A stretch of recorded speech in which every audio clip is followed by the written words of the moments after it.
Oh, You lost your sponsorship. Yeah, there goes my Monster there Energy goes all drink sponsor.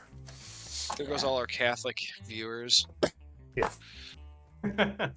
Sorry. Whose mom was watching? It's a good question. Apologize. Whose Apologize to mom her. is Yeah, watching? Austin's mom. Sorry, Austin's mom. Forgive us. Speaking of, I don't For 50% of see. our Oh, viewers. Alwyn's just not displaying as his character. That's why. Oh, I need to log in. Sorry, I'm not in Roll20 yet. But go ahead. I'm getting there now. Oh wow, the the complete rear is still open for me from game to game. How convenient. All right. Indeed. So we have our other player joining in a half an hour. Do we want to talk about your character at all, Felix, or would you rather he be kept kind of a mystery to the group? Like share some of his story and. They'll learn. They'll figure it out as we go along. I think. Okay, so kind They of know it's a Tortle sorcerer. more naturally. I like turtles. I never liked when people introed their character and all of a sudden you knew their entire backstory right off the bat. Yeah, I mean, I think it's good to have some secrets, but I mean, for like entertainment wise, it's not bad to have like the players know a little bit about each character, you know. But I think, yeah, you've kind of read up on what the group is doing, and you know a little bit about them, right? I mean, I know they're in Isik and just started here, and I guess Elric died or something, and they want to murder this poor Zutan, and I mean, I'm just gonna go with the flow, and yeah, I'll figure it out as I go along. To be fair, that comment that was just made was the first actual like proposal. Like, let's betray Zutan, let's murder him. But we did come here to cleanse. But we did come here to cleanse undead, and he is an undead. I thought you guys came here for the vault. Well, Yeah. It's like that's like secondary. Oh, fair enough. The whole vault thing went down before I joined, so Ria's reason for coming was a little different, but. All right. Well, I guess we can do some character descriptions when the group meets. Yeah. Do we want to do any type of introduction to the current party, or do we want to just keep it like completely natural and Kudo comes in knowing nothing? Do we have a preference on that? I think No pressure. he's ready. Come in. Yeah. I think maybe just like a real brief, like maybe just like a physical description, kind of like we do, but like we don't have to go into like backstories or anything. All right. Do we ever? I mean, we don't usually, but I'm finding I have gotten comments that people kind of like more when there's a little bit of a meta element where like they come in knowing a little bit more about like all the characters and what's going on, just because like there's a lot of like months can pass and like there's just not much interaction where people reveal anything about their characters, you know. So I guess go ahead. With that, sometimes I feel like downtime. I guess in this situation we wouldn't have any downtime, but like even during rests, characters can maybe talk to each other and learn each other about each other. But I think for getting caught up with the story, the recap. But if you guys go like a really super quick, like 3 bullets of what's going on, I should be good. All right. Well, yeah. Why don't we do like I almost wonder if we should wait for character descriptions. If that would be a better time. Let's just keep it. Or go ahead. Probably keep. I'm gonna go with the flow. However you want to do it. Yeah. Yeah. I mean, my preference is to just keep everything like, well, keep it mostly like what your character knows as you know. I just know that some people, yeah, have expressed interest in like knowing more about the characters in each game. So yeah, we can kind of keep it to the way we've been doing it, and like maybe I'll give like a scene in the evening where like you guys talk to each other a little bit more, and we can reveal stuff then kind of more naturally. I've noticed that some players do put backstories like in the public page of their Roll20 character sheet. I mean, I read them when they're there, but I've just noticed in some of the groups that some players do that. But yeah. Yeah, I think because like in my more old school games, like there was usually 4 or 5 players, and I think when there was a little less players, like it was easier for there to be those interactions. So Yeah. maybe with a little bit more, it's harder. But anyway, we can just get going and figure it out. So we are on the Holy Trinity, session 65. Secrets Who's of Isaac. scribe? Well, hang on a second. I'm getting to that. Jeez. Patience. I think he's volunteering. I think. Yeah, I think that's what just happened. Oh shit. Actually, it is Nick's turn, and of course, Nick is not here right now. Nick just did scribe. Did he volunteer for that? Oh shoot, did he? Yeah. Did I not update he this? volunteered for it in place of Elduin when Elduin left. True that. Oh, that's right. And he was talking yeah. about if he wanted to do it again this week. Well, does someone want to take it and then like when he gets here just let him know and pass it off to him, or how do we want to do this? Make him watch the stream. Maybe just forget and make him watch the stream afterwards. I'll gladly volunteer to take scribe this week. Clank? Unless somebody else wants to. Alright, I'll put down Clank. And let me just make sure, is the order right? Yeah, so there's no Elduin anymore.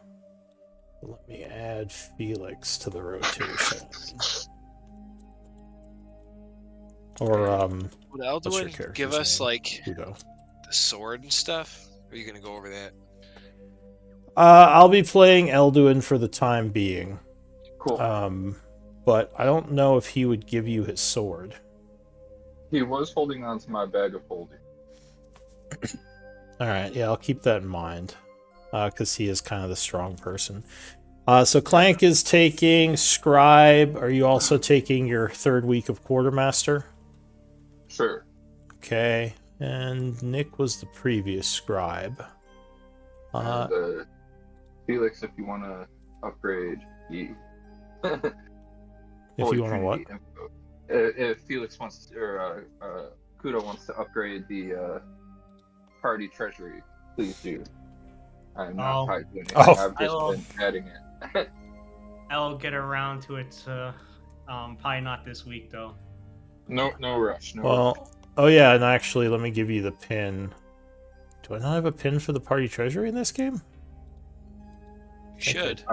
Yeah. I do. Okay. Let me give that link to you, so you have access to that as well. Well, actually, if you just go to the pin messages, it should be the second one. If you just want to click it there in main chat, Felix. Oh, sorry. The pin for the if you go to the main chat, there's a pin for the Google Sheet. I think it's the first one now. Oh, gotcha. Just so you can access. That should give you access and the ability to edit it for like downtime projects and stuff. Bad. This makes. I mean, it's not like mine, but this makes sense than the other one. Yeah, it's not that bad. Yeah, no, I think this group's done a pretty good job with that.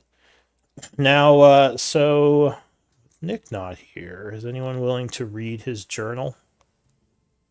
Oh, I'll read it. Yeah. All right. Whenever I can read real good. All right, whenever you are ready, and I'll give him the story points since he's in the negative. He needs to pay me back in story points. As the battle proceeds, the team fires shots off at the ghouls below. Initially, Clank is overwhelmed and ghouls pile on top of him, but fortunately we are able to remove them by killing the casters. But suddenly a giant ghost daddy comes from the walls and brings along 3 other companions. They begin to terrorize the team and drain our life force and suck it from us. The battle is rough many times as we all come close to death. But Riala and Ophelia keep picking us up. Even as Alwyn tries to retreat and leave the team behind, he decides at the last minute to rain arrows from above and kills multiple ghouls in his sights. Hiei does battle with Ghost Daddy's second in command, which comes inside Hiei's body, doing major damage, draining his life force to the point where he could barely stand. Clank decides to teleport him to the other side of the room, but doing so still leaves Hiei's body covered in the ghost goo and barely alive. Instead, Elduin takes his place, and the ghost comes inside him too, also covering him in the goo and draining his life force. There goes the rest of my sponsors. All right, I think I'm going to take back that story point. Yeah, I don't think you're in that one. I'm reclaiming it. Decides to take his friends. They retreat because they're too scared of our team, and muttering something about the wolf dad being wolf lovers. This opens up opportunities for the team to clear the rest of the ghouls out, and after a long-fought battle, we decide we're going to secure the building as best as we can, go upstairs and rest. When we come back down, we hear something clawing at the doors, and we decide instead to retreat to our camp. The story ends here, and we'll pick up today. Yeah, so we seized the church finally, cleared it all out, locked all the doors and everything, secured it as best as we could while we left it, hopefully as a initial stronghold in Issyk as we retreat to the main party camp of both the Iron Tide and the Blood Hand as they set on the plains outside of the town of Issyk. All right, thank you for that recap.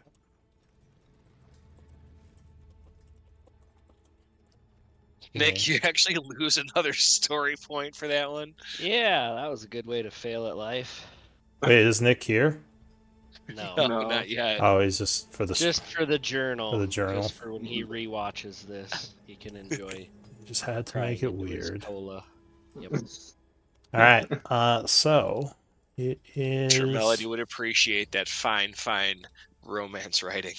Exactly. So it is currently the 54th of fall at 12 p.m. I believe the group was retreating from the city, going back to their campsite.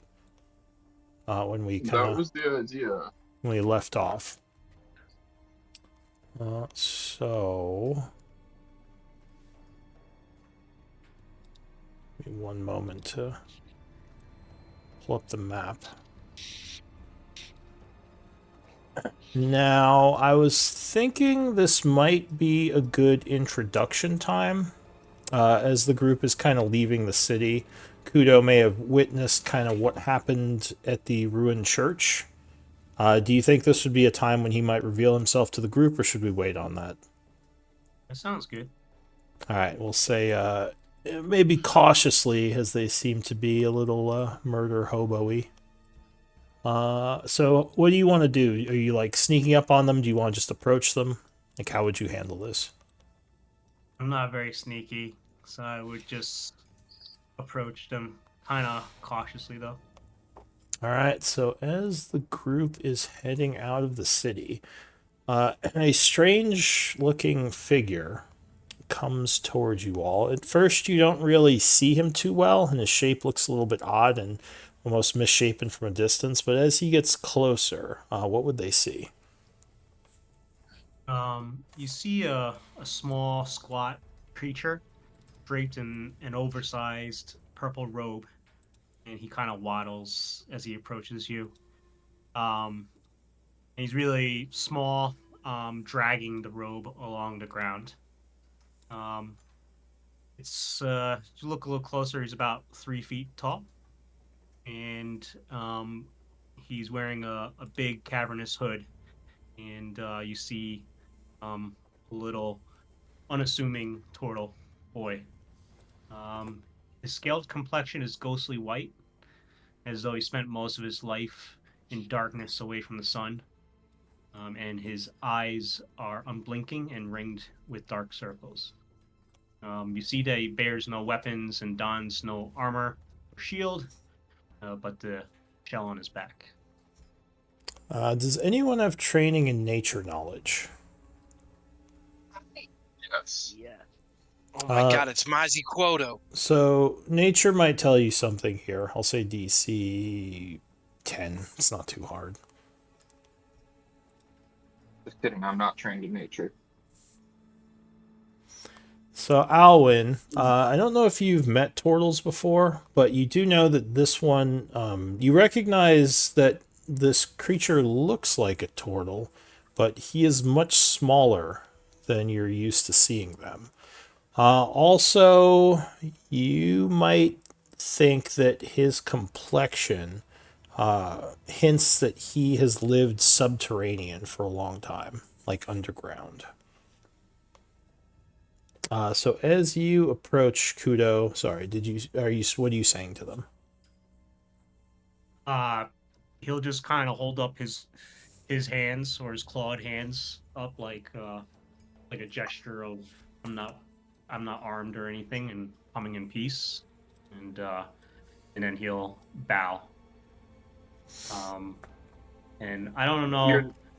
By the way, I don't have vision. Did I see anything on the map or? Yeah, I guess no. Well, I guess yeah, because you weren't with them when they revealed some of it. So here, let me put the party token on the actual map. But he would reach out telepathically to whoever is standing in the front. All right, so I guess in the front we would have we would have Heem, but he's not here. So what would Clank look like to him? I'm just going to reveal a bit about the town. Clank is a short kenku. He wears a bomber's cap with pilot's goggles. Not that those exist in this world. And you can also see that he's wearing heavy armor. He's carrying no weapons. Throughout his armor, and on his belt, he's got a bunch of like tinker's tools, and small vials, bottles, that sort of stuff. But he's a 3'6" Kenku, black feathers, pretty normal sized beak. And yeah, if you know anything, yeah, he's not carrying any weapons. Looks like he has thunder gauntlets. But that's it. Do you have Arcana, right, Kudo? Or do you not? I only have the shell on my back. All right. So yeah, his the armaments of this creature, this bird, seem very odd to you. Like you probably wouldn't recognize thunder gauntlets. He just looks like he has these large metallic gauntlets with strange inscriptions on them. You are not undead. What are you doing here? I'll bow my head and I'll be like, "Greetings. I've been just wandering about, trying to stay out of the way. Nice work. I spied you within that church." Oh, and real quick, just to give you some other information on what you know about the group, you also saw them, for some reason, bring down like a large portion of the city on them by making a bunch of noise in one of the neighborhoods, which did result in the death of one of their allies. So their work here hasn't been perfect. They have been careless at times. Just go ahead. Did that happen while I was here, or did I come? It did happen while you were here, because we had said you'd been here. I'll say you've been here at least like 5 days now. Well, kind of maybe I retract that bit about nice work, but I'll say I'm sorry to hear. I'm sorry about your friend. I don't think he should be. Hopefully, he is at peace now. He was a troubled soul, anyways. I see. But as you're not undead, come over here, and you said you are not hostile, right? That is. I did not say that, but you read me correctly. Cool. So yeah, it doesn't seem like he's being shady or like doing anything out of the ordinary. Though it is, you would be curious like who he is and why he's here. So behind Clank, there's also Ophelia. What would you look like to him? Short human girl, like 5'2", pretty tiny, light. You notice she's wearing like half plate armor that seemingly is a bit too big and bulky for her tiny frame. You notice that she also has like a small dagger equipped with a large shield on her other arm.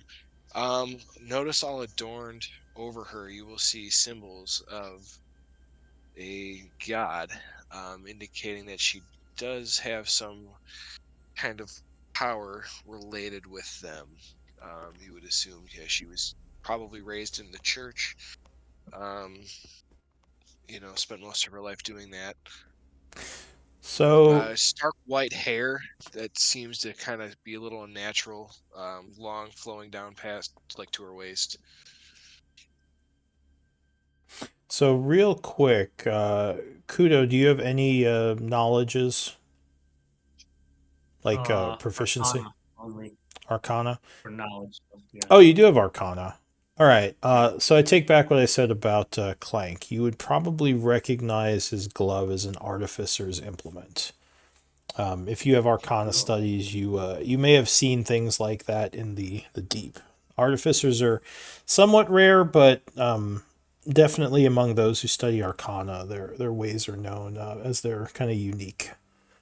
And definitely, I don't know if you've ever met one, but you've probably heard stories of ones armed with things like this. But yeah, you probably don't know Ophelia's holy symbol. Yeah, not religious. Yeah. What about Riala? Riala is a petite, elvish-looking woman. She's even shorter than Ophelia, and even though she kind of has an elvish look, there's kind of some ethereal features which kind of make her seem a little off or a little harder to pinpoint. Her age is kind of difficult to guess. Like sometimes she kind of looks 20, sometimes she may be 40. You just don't know. Her complexion is really pale. Her hair is just kind of red and tousled. Her cheeks are windburnt. She has very pale eyes. She wears a leather vest over like a brown shift that's like adorned with feathers and leaves and slivers of stone and bits of bark.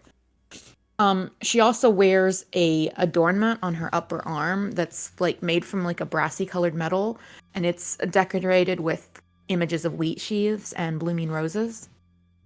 She moves really smoothly and gracefully, but she looks kind of distracted and disheveled as far as like taking, brushing her hair or anything like that. Kind of just unaware of that. There's also like a sprig of mistletoe tucked behind one ear in the way like a carpenter might store a pencil for hasty retrieval. And sometimes when you look away from her or when you're just looking towards her, something in your peripheral vision, like you almost glimpse like a faint golden glow above her head, but it disappears if you try to focus. And she's not really carrying much in the way of arms or armor. There's a dagger at her belt that looks like the handle was carved from maybe bone or antler, and the blade formed from a greenish black stone. And she is sometimes fall. No, I guess I don't think she has any of the will-o-wisps with her right now. So yes, that's what you see. Now, with Arcana, you might know something here. DC 20. It's a very hard roll. Alright, never mind. She definitely looks like odd and otherworldly to you. Elven, but not quite. What about Alwyn? What does he look like? Alwyn's a elf, 5'8", 127, medium build.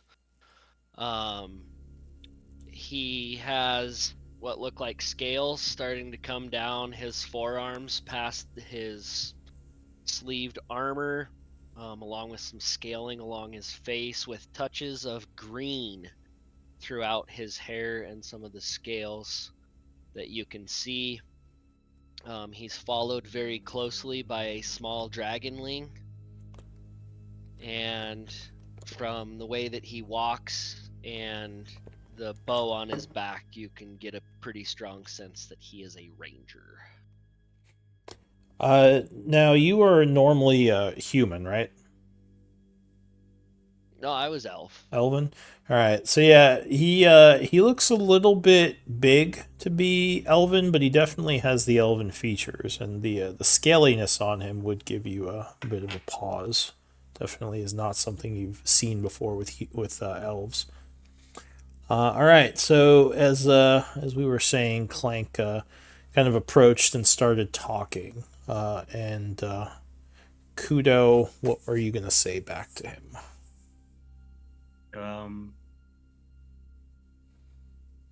So are you the leader of this party? And what is your business here?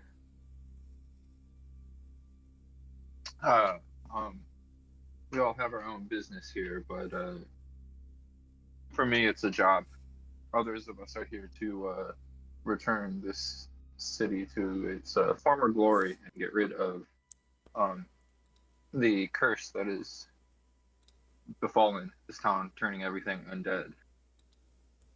The land here is wounded and requires attention.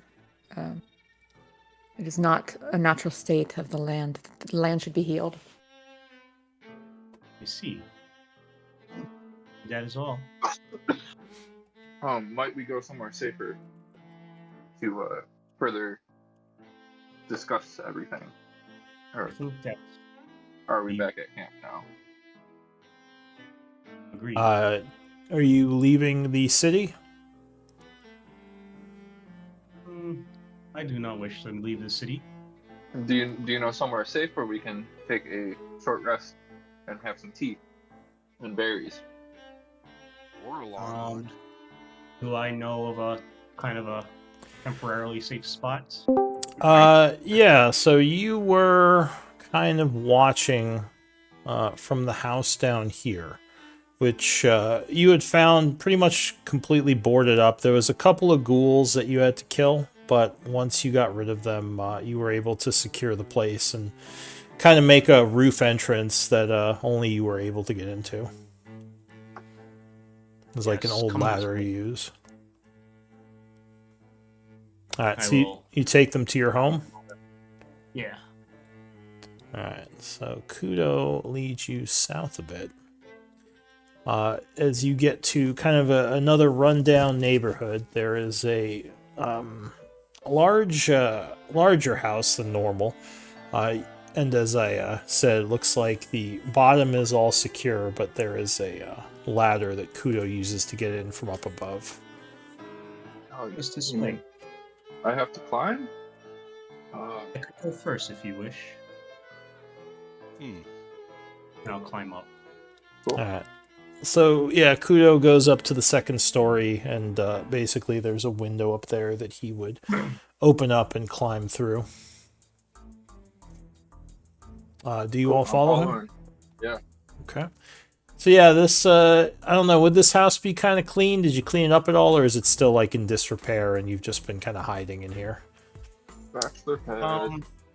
I would make maybe a small spot of it, kind of. It depends on how long I've been here, but I think I would tidy up with just a little bit. Alright, so it seems like he has a pretty good view from up here. Looking out the back window. In fact, it would probably increase your sight a good amount. Seeing the surrounding area, you could see how he would have seen the battle that you guys had, the huge one to the north. As that happened kind of like right up here. Yeah, the place seems pretty safe, like it's very well boarded up. Looks like some of the old boardings are still in place, and you think Kudo may have fortified it a bit, making himself like his room to be kind of clean and tidy. So Elduin, I guess I'll just play him in the background. I won't say, he doesn't say anything. What do you all want to do? Hi, everybody. I could use some of that tea, Clank. Yes. Let me start heating it up. Well, actually, I would just. Yeah, I'm not gonna heat it up. Rhea. Sorry, go ahead. As Clank is heating up some tea or whatever, I'll turn to Riala and I'll be like, "You mentioned a curse, you say? Do you know the origin of this curse?"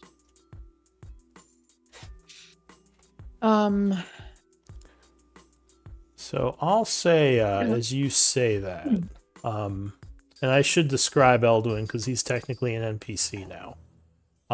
With them also is a large, older-looking, almost like you think he's a Furgbog, but he almost seems like an undead himself, as his skin is kind of grayish, and he just looks a little bit off, though he carries a huge sword on his back. And his armor is adorned with these strange symbols that you wouldn't recognize. He would say, if you've come to the city, how is it that you don't know anything about it? That seems strange. Well, yeah, Elduin, let's not be rude to our guest who has offered us a place to stay for the time being. Perhaps there is an explanation. Perhaps. And you kinda, not wrong. It's all very, very strange. He says, well, as I wait for Clank's tea, perhaps you can tell me your strange story. Maybe tell all of us. I was transported here from a place that, and I'll gesture to the ceiling, that did not have this opening. I believe you call this the sky. He looks up at the ceiling. He says, well, I think that's the ceiling. Yeah, I'm gesturing past the ceiling, but yeah. Point out the window, maybe? Yeah. He's very literal, Alwyn would say. Yeah, I can see how, like a true warrior. But, yes, indeed. He says, a place where there is no sky. Sounds like a terrible place indeed. Was it perhaps indoors, or did you live within a mountain or something such? These terms don't hold much meaning with me, I'm afraid. It was just home to me, and just the place where we lived and wandered. It was the world. Is your sky beneath you? You seem diminutive in stature. Are you a young? Are you an offspring? Were you in a nest? A den, perhaps? Please.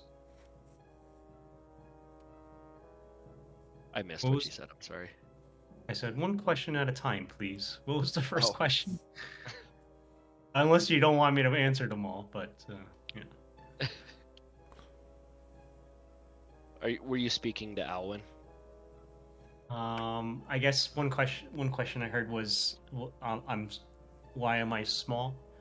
I was born this way. Okay, that makes sense. You just seem small for your kind. Nod my head. How were you able to evade the undead in the city? I would say that you have caused quite the distraction. Thank you for that. You'll notice Rhea kind of give a look, a disapproving look at Ophelia. She hasn't quite gotten over that yet. Phyllis sees it and just looks away, refuses to acknowledge.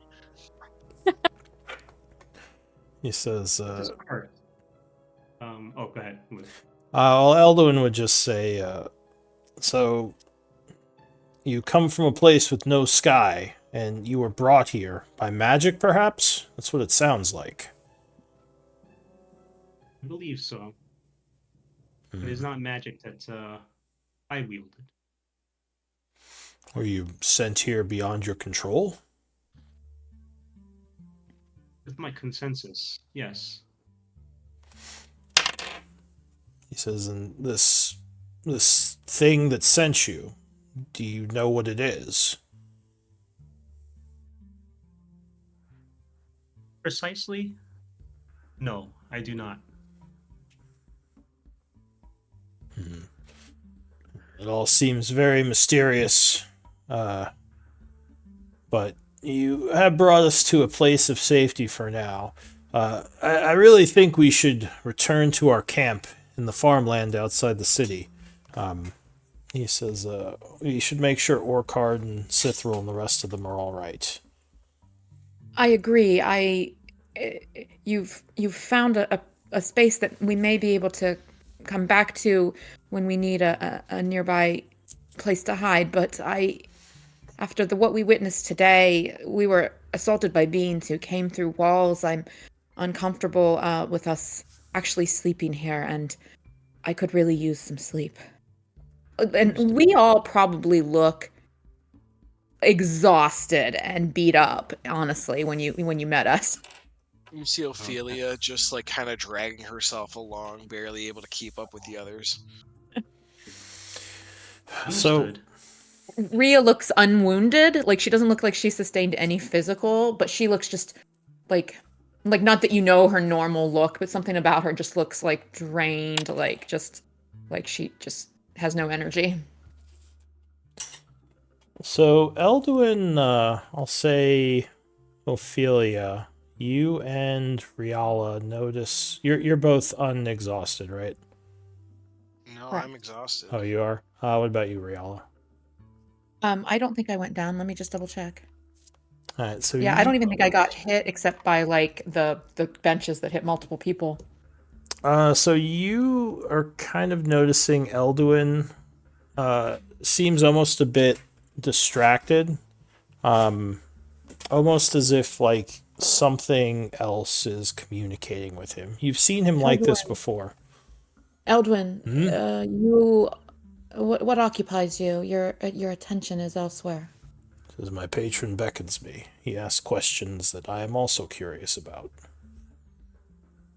Your patron? Has he hasn't actually like come out and said like referred to him as a patron before, has he? Or did I miss that? Not directly, but Okay. you all kind of know that he seems like the spirit that inhabits him has definitely changed. Yeah, he's definitely been communing with something and has given us those hints before. So, Yeah. but yeah, You probably your patron. assume that's what he's talking about. Okay, all right. Does he have any answers? He says no, only questions, which is kind of why I was curious about this this turtle. What did you say your name was? I am Kudo. Kudo. I am Elduin, by the way. Apologies, I did not introduce myself when we first met, but I was watching the roads. This whole city seems dangerous. We were all perhaps a bit distracted in our exhausted and disheveled state. Seems we all forgot our manners. He says, I "Well, am Riala. I was just curious what else you could tell me about the being that sent you here, if anything."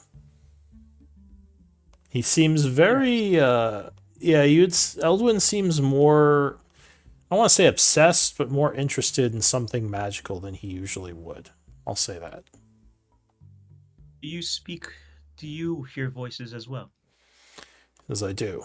And he seems actually give me an insight check. So, okay. He says I do. I've gone through some very well, I'll say destructive events that have somewhat cursed me, and it's given me the ability to speak with otherworldly beings. I don't know if that makes any sense. Though you are magical, perhaps you understand. It makes perfect sense. So, to answer your question, I too hear voices. And one voice, loudest of all, was the one that brought me here. It had mentioned, or told me, I was meant for this time and place to stop something. That I am in searching for the ones, Shadow Lords, Well, Lou, just stop me if I'm going too far or something. But... So, I assume when you say Shadow Lords, several people might have a reaction to that. Alwyn would, yeah. Here we go again. Alduin says Shadow Lords. Where did you hear that term? Is this the one who sent you here told you about them? Indeed. I see. It said that I was meant to stop something here. To stop the ship. Go ahead. Sorry. Oh, no. Go ahead. Jump in. To stop the Shadow Lords, you said it plural? There's plural. More than one? Right, Lou? That's what you were told. And Alwyn, with your passive of 15, you would notice Elduin looking a little uncomfortable for some reason now. Alwyn would start to really focus in on the conversation, monitoring both Elduin's reactions and the words of this Kudo? Kudo, yeah. Kudo, okay. So Elduin kind of goes quiet at this point. You guys can keep going. Yes, they go by the names of Gaivok and Malik.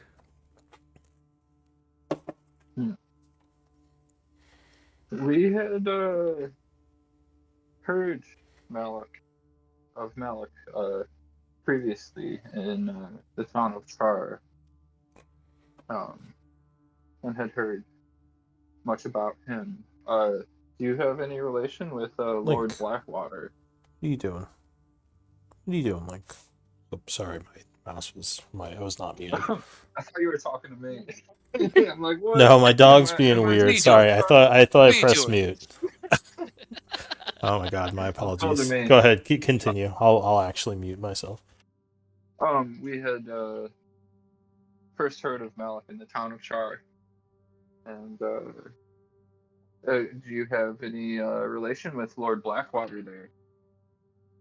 These names are not familiar to me. This Chaur you speak of, nor Blackwater. You said Blackwater is Gaivok no and friends who? of ours. Malik.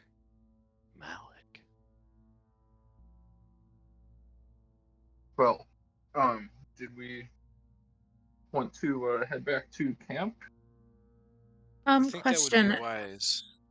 I'm sorry, this is out of character. Just to help me, guys, because I keep getting my games mixed up. Have we heard the name Malik before in this group? Yeah. We have. Okay. In exploring the church, I assume. Yeah. Okay. I just wasn't sure if that was new to us or not. Gaivok is, but not Malik. Gaivok was the original Shadow Lord, or the only Shadow Lord according to the history books. We didn't know the existence of a second Shadow Lord until our friend led us into that cursed church. I see. Kudo, are you saying Gaivok is still around here too? All I know is I have been sent here to stop something. And those are the two names I've been given. Ophelia looks worriedly over at Clank. And yeah, you'd probably notice now that Elduin seems kind of lost in thought and is like noticeably withdrawn from this conversation.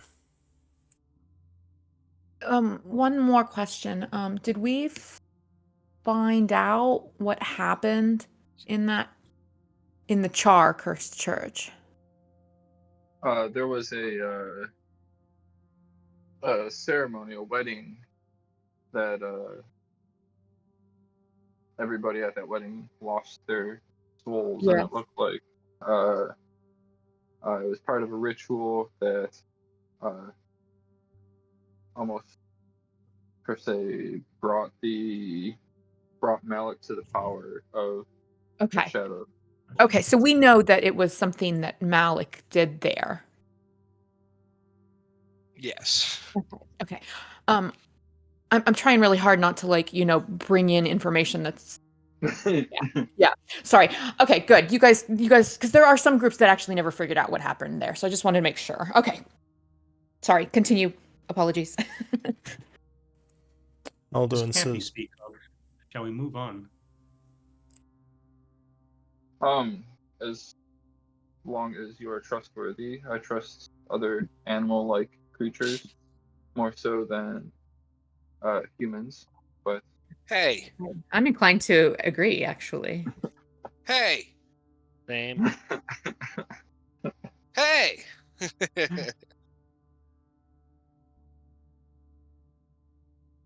All right, so bumping any more ghost daddies. do we want to pass time here to short rest? Is that what the goal was? I think we already short rested. I think we can just head straight back. When did you? When you were. That's right. When you were. Yeah, remember I debated not taking the short rest, but then I did just so I had a totem, which is literally all I have if we encounter another group of undead. All right. Yeah, fuck. Got it. We got it. So the group is heading back to camp. Heem is here. Did Heem say anything, or did you want to say anything, like as for role play? Let him introduce himself. Or sorry, Hiei. No, not for now. I guess. Yeah. Why don't you do? Yeah, I was gonna say, why don't you do a character description for Kudo? Oh yeah, just tall-ish man, human. He has a chainmail on, holding a shield and a sword, long sword. Black hair, and he has weird markings that he had drawn on himself. One marking wraps around his arm. It's like a black tattoo of a dragon, and he put a tattoo of an eye on his forehead. Other than that, he's a pretty stoic-looking individual, but he doesn't really talk too much. Does your sword look any different because of what you are? Yeah, it's just gonna be a normal sword. It's a packed. It'll be like a packed weapon though, but I don't know if that changes anything. It's up to you. I mean, there are different cosmetics are completely up to the character. I mean, there is there are some like standards in the world of Gaian, but I mean, your the way your character behaves could be a little different. Okay, yeah, I guess when he binds his packed weapon, I would say it looks similar to before, like it's black markings of a dragon on it. And that's about it. So I will say, Kudo, with your knowledge of Arcana, you would probably recognize his weapon as a packed weapon, giving you an idea of what he is. Or go ahead. Oh no, I'll just bow my head in greeting. All right, so the group spends some time talking here, has some tea, and then makes their way back out of the city. As you leave the area, you notice it gets a little bit brighter, though the fog seems to still be pretty dense, and the clouds here. You are maybe a little bit more uncomfortable, however, as the sun is actually starting to come through a little for the first time. Rhea kind of almost breathes like a sigh. It sounds like relief as the more oppressive, like darker atmosphere of Issac kind of lifts as we leave its land, its borders. So you kind of go ahead. I'll point up at the sun and be like, "What is that? Is this the first time I might have seen that?" It's a giant ball of burning gas. You've been in Issac, which has had some light from the sky, but like you still can't exactly see the sun, but like the clouds are brighter out here. You know how it is like when there's a bunch of clouds, but like the sun's kind of coming through, like they're lit up a little more. Yeah. Okay. Yeah, so it's definitely not as dark and oppressive outside the city. The farms and everything around is still kind of destroyed and seems like it's been rotted out with necrotic energy, like withered. But yeah, it doesn't seem as powerful out here. Gotcha. So I explained to Kudo that it's actually a giant ball of burning gas in the sky. no, it's paler. It's like sacrilege Yeah. right there. 100%.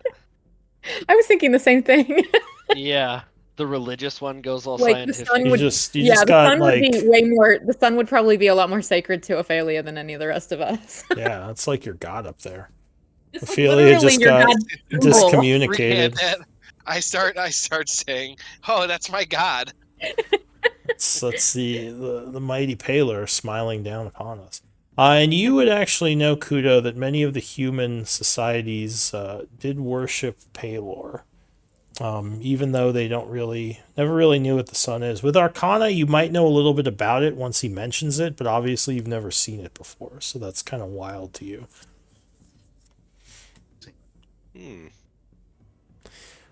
So, as you approach the farm... Can you feel Palor's warm light guiding you? Oh, it's warm. Feel the warmth. It's bathing over me. Did you Trying to convert live in darkness, or did your world get light from a different source? We had like just out of character. There were like sunstones, right? Yeah, so there are rituals that supposedly channel the light of the sun. Powerful rituals that lit up the caves and made farming and life in general a little bit easier. Again, being that you know Arcana, you probably know that the light from those stones were supposed to be from the sun itself, because it had a different quality than like a normal light spell. Okay. Well, I'll just tell Riala. Yes, in darkness, but there were places where there was light channeled through. The light of this so-called Paler. How interesting. So as you approach the camp, Ophelia smiles approvingly over at Kudo. I like him. There are several guards there who kind of wave you in. One of them would say, things have been quiet. What is that with you? As he points to Kudo. Never seen anything like it. This is one of Cithral's people. Yeah, I was going to say, was this one of Cithral's or one of Orchard's? It's one of Cithral's. As he points at me, I look behind myself as though maybe he's pointing at something else. But then he realizes he's pointing at him, and he'll do another deep bow and introduce himself. I am Kudo. Go ahead, yeah. That's it. He is a survivor we found in Issyk. Of course he is. We got a bird and a turtle. This is quite the group. The other guy says, "Hey, don't be a dick." He's like, "Look, it's just weird. I'm just sorry. Come on in. Don't listen to me." He just waves. Did you not hear that Rhea's a horse? He says, I heard a rumor, but she doesn't look like a horse to me. She just makes a knee and then keeps walking. Yeah, inside joke. As you when you go in, I think Cithra wanted to talk to you just to get a rundown of what's been going on. Very good. Thank you. All right, so you go in. You would see a couple of people come up to Clank. These, of course, being your trainees. One of them would say, Clank, I was able to get that lock open finally. Thank you again so much for the tutelage. Yes, thank you. I'm glad to see you grow. Keep practicing. He nods enthusiastically. He says, of course. What? Anything interesting? Anything else interesting that's been going on around here? So it's been pretty quiet, other than, of course, that dark shadow in the sky last night, but luckily it didn't come around here. And as you're talking, a woman walks up behind him, kind of out of the other room. She says, hello again, Trinity. Do you have a report on the city? What's been happening? And we all still look like a complete exhausted mess, don't we? Yeah. We attempted to secure the large church in the center of town, as we had previously talked about, as a possible safe resting place for Orkard's army and the Blood Hand. It was quite a battle, quite an intense battle. Oh yeah. She says, "Well, and were you successful?" I Just do barely. not trust. We survived, but I do not trust the church. During the fight, we did have several specters fly through walls, She says, "Well, and they also told us that it will return at night. Yeah, if there's any way to magically guard it so that something couldn't get through the walls. Other than that, I don't know. she And says, we also need to fortify. But yes, go on. she says, well, I'm not one who knows much about magic, other than some basic things, but those sorts of creatures could attack us anywhere. These farm walls wouldn't offer much support either." She says, "It would They be." seem. Have they traveled outside of the walls of Isaac? She says, "We've had ghouls wander close to the camp. We had to shoot them, Yeah. but we haven't had anything like a specter or what you're describing." Yes. She says, I'm a little bit worried about staying at this farm with that dragon or whatever that thing is flying around, that large shadow." Yes. Uh, Have your scouts had any luck finding? I so, know. Did we discuss not sending people out and letting us do our thing? she says, "Well, Orkard is clearing some of the southern portion of the city today. I was waiting on going back into the cathedral as I was a little bit worried about the farm being unprotected with all the with my people here." That's what. Yes, that's very wise. She says, Um, I'm willing to go and check out the cathedral more, but I think we should discuss it first. I don't know if it's a good idea to have all three of us in the city at the same time. All that three does seem groups." wise. Would you want us to stay back? She says, "Well, you know best where your skills can be used. I think our big, right now, obviously, a safer main camp, someplace where we can hide our people's numbers, and of course, any information on the vault. Those are our two greatest needs.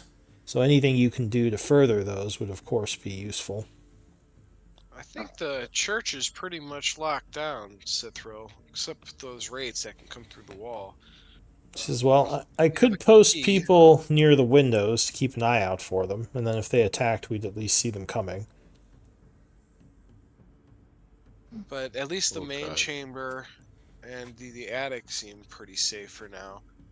There are still some open windows on the main floor that have been sealed off by some doors for some other rooms. They may need to be cleared and boarded up again. She says, "Well, we have many people who can help with that.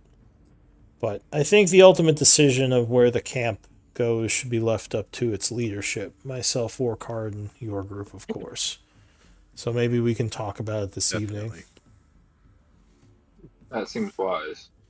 She would look to Heem. I don't think you've met, or sorry, He. I don't think you've met her yet, right? No. Hie. And she'd look to Kudo, both of them, and she says, "Are you two natives of Issac? I don't remember seeing you with our group earlier." No, I'm actually just a friend of Clank's that I've met on the road, but I have to say, you're the most beautiful woman I've ever seen. Give me a persuasion. Oh, hold on. second. I'm not helping you with that. Don't expect Kudo to be your wingman. Guidance? Anyone? No. I don't need it. She smiles and says, "It's very sweet of you, and very nice of you to show up here at this city of the damned for your friend Clank. Didn't even realize we were expecting backup." And she kind of looks to Clank now. He was supposed to meet us in Chaur, but was slow. Got distracted on the road by a brothel, so it was a little late getting there. I'm learning more about him by the second. Well, he's a good person. Yeah. And Kudo here we found as a survivor. But I don't pay for much. People usually end up paying me. she says, "Well, his split will of course be taken out of your group split. I assume absolutely. you're not expecting a higher split because you brought more people." No, not at all. I assumed, but I wanted to check. And Kudo, you said is a... What is he? I don't even recognize him. He's a survivor. We found him in Isaac. He said, "I'm more meant like, is he a goblin?" She He's looks a new closely at him. I'll look to Kudo to see if he wants to introduce himself, or if he would like me to keep talking. Kudo will sense the scrutiny and pull back his hood. And, no, I am no goblin. I am a turtle. And I'll bow. Name is Kudo. A turtle? She says, interesting. Well, I assume that you have all spoken with him already and not just picked up a random stray living in the city. So I will trust your judgment in bringing him into this group. She says, "But I just wanted a bit of information on what's going on in the city. So it looks like you could all use a rest. Why don't you go and lay down, and we'll keep an eye on things." Well, thank you. Of course. And she would look to Hiei again and say, "And you just watch yourself. You will have to pay for things while you're here." And she gives you a little wink. Oh, I wink back and I just do like the double finger guns and I go pew pew. All right. How about no? Go ahead and give me another persuasion check. I'm going to give you disadvantage for finger gunsing her. Nobody wants the guidance me. I don't know who has guidance. There's no guidance. So yeah, she just goes back to... good, right? Yeah, that's fine. She goes back to the other room. And at this point, I was just going to pass time unless anyone wants to do anything. Just let me know before I pass time. Because I assume you all want a full rest, right? Oh, yeah. I think so. Okay. Yes, please. So the only thing I think I would want to do is talk to Eldwin and see if Eldwin, do you mind if I look through my bag of holding really quick? Yes, of course. In fact, I was going to suggest you hold on to it again.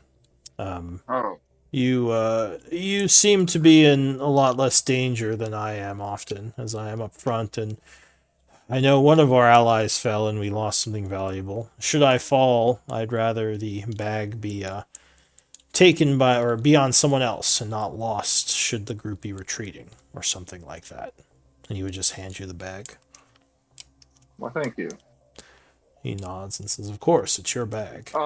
You are a brave and valiant warrior. You have to take care of yourself, and I appreciate the sacrifices that you make to keep our party alive. We would have definitely been done for had we not had you in that last battle.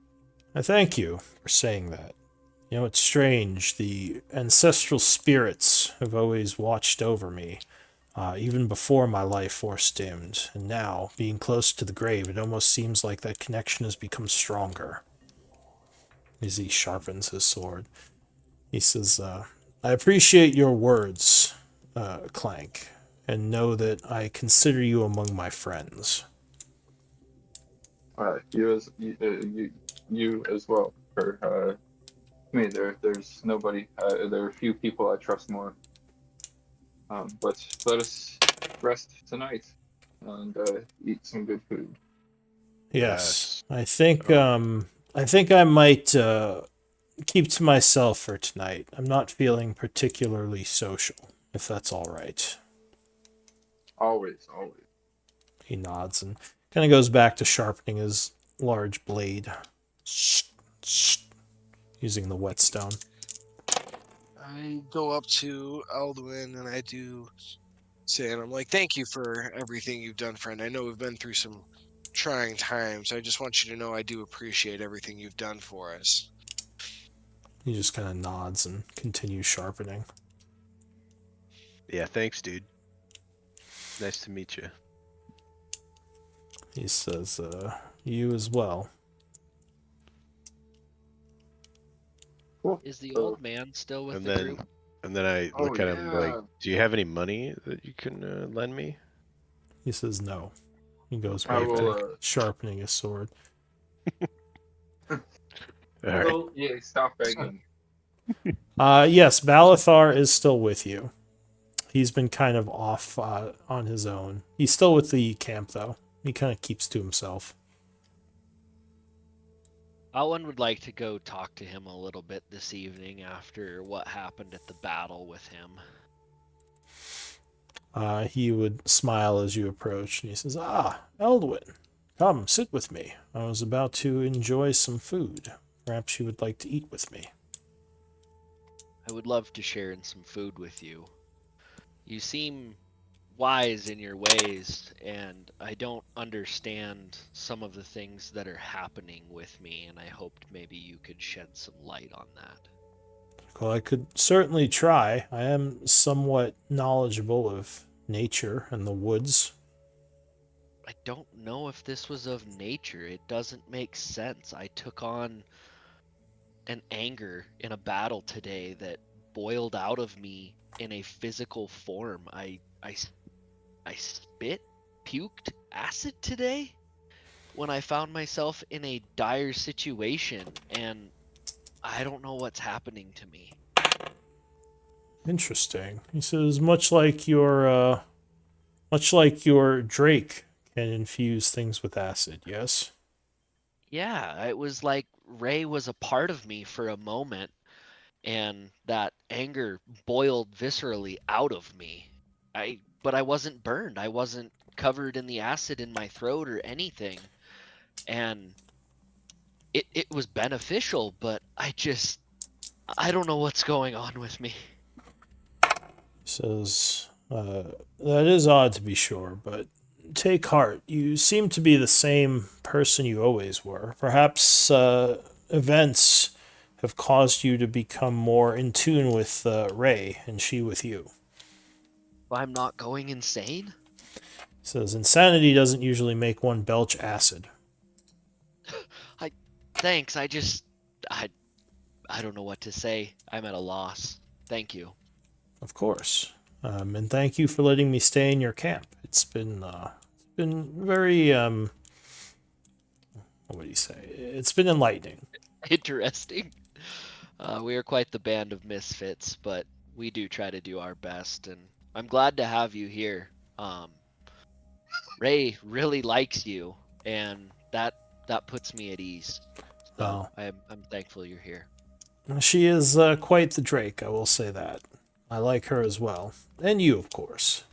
She says, Yes. I'm a little nervous being this close to the city of Issyk.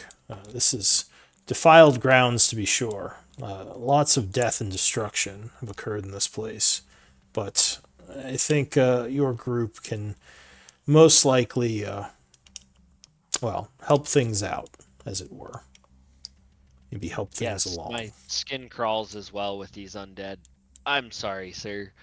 Clank, if you want, yeah, I'm sorry, I gotta go. It was nice having dinner with you, though. Thank you. Says anytime. And Alan would get up and go meet with Clank and see about helping with the bag. Alright, so there is enough time for a downtime activity today, if you all want to do one. Assuming you can do one. You can put a day towards any project that you would have the ability to do so. About 8 hours had passed. You kind of went through the day, had some dinner. Any other interactions? Let me know, or I will continue. So it's Rhea would probably go find Melody and continue brewing the potion that Rhea had already started. Alright, you're working with her on that? Clank's also gonna brew a potion. Yeah, I don't think she's like technically like working with me on it, but like I've been hanging out with her like while she does her healing stuff and yeah, brewing the potion. Yeah. So you're more just hanging out with her and she's doing her thing. I just kind of assumed that was like where the like we were set up with the alchemy and herbalism stuff. Yeah. All right. So nightfall comes. You would see that the light outside is completely gone, Kudo, making you feel a little bit more at home. Though it's a lot cooler here than you're used to. There is a warmth to the deep that is definitely not as present here. Mm-hmm. So go ahead and pay the upkeep for your camp as night passes. Right. It is now... That's, I believe, Clank is the quartermaster. Quartermaster, yeah. Clank. So Clanky be clanking. So it is now the 55th of fall at 8 a.m. You all wake up rested and refreshed. I finished that potion. Okay. So Would my maximum hit points go back up then after the long rest? What drained you? Yes, it does. Yeah, it said it was only until long rest. That was the Wraith, then yeah, it would go back up. Yeah. I've got the fever. That's true. You do have the fever. Does anyone else have the fever? Or is it just you? Alduin. Okay, I'll roll for him. I think you need to give me... What was the fever? Dengue. You know how that spells? I can look it up. I have no idea. I have no idea what the fever actually is. I don't remember. Night fever? It is... Let's see, it's on the bite. Contract Deracool fever. Yeah, dengue. Poor guy. So I think you need to make a saving throw. Yeah. On a failed. Okay, so an infectious creature, DC 17 con save. If I'm... Ooh, is that that's a save? Okay, never mind. Yes. Oh, shit. Alright. Anyone have anything for that, or is it a 16? Alright, so... I can use for that, right? I don't think I have anything. There are things you can use for saves. But you would take 12 points of necrotic damage, and your max HP would be reduced by 12. Oh, cool. And you continue to have the fever. I was muted. I was gonna flash him, if I'm allowed to flash him. Sure, so if you want to use one of your flashes of genius for the day, that would be a success then. Oh. So you don't take the 12 and you are doing okay. Clank spent the night preparing a potion and just injected it in you in the first thing in the morning. Using your knowledge of magic and science, maybe. Alright, so yeah, it is the next day. You are at the farm. Orcard is back. His troops seem like they've been doing well. Doesn't look like he's had any major losses, at least as far as you can tell. But what do you want to do today?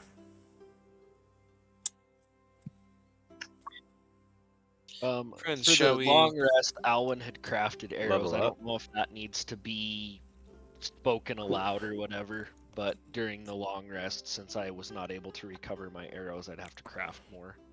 What did you use to do that?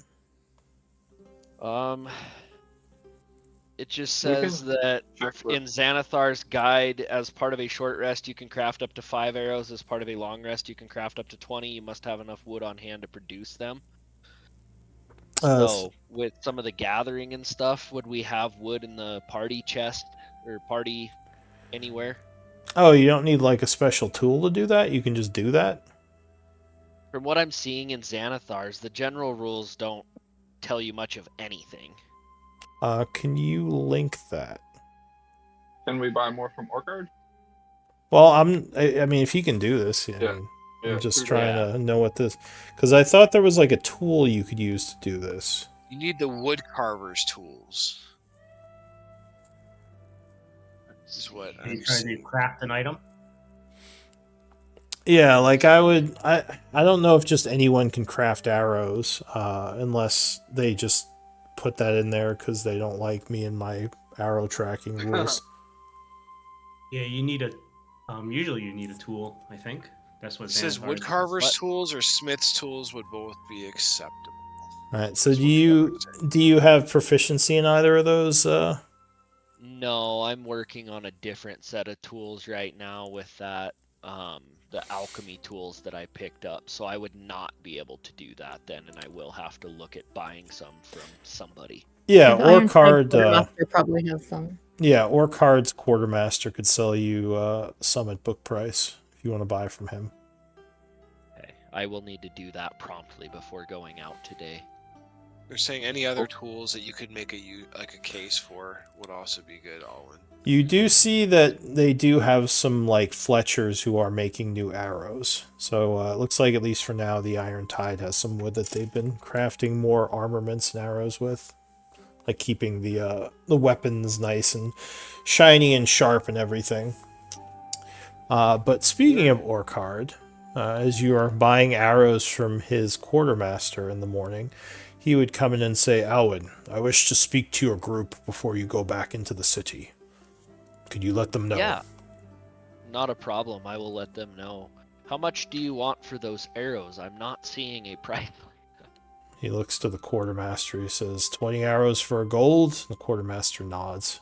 Says, "We'll take the standard-ish or standard price." Okay, Alwyn will take 40 arrows. I think that's the price, right? 2 gold. I just couldn't find it. I searched in the compendium and it says arrows weight 0.05, and I don't see anything for gold on that or price. I'm almost positive if yeah. Arrows 20, 1 GP, 1 pound. Yeah.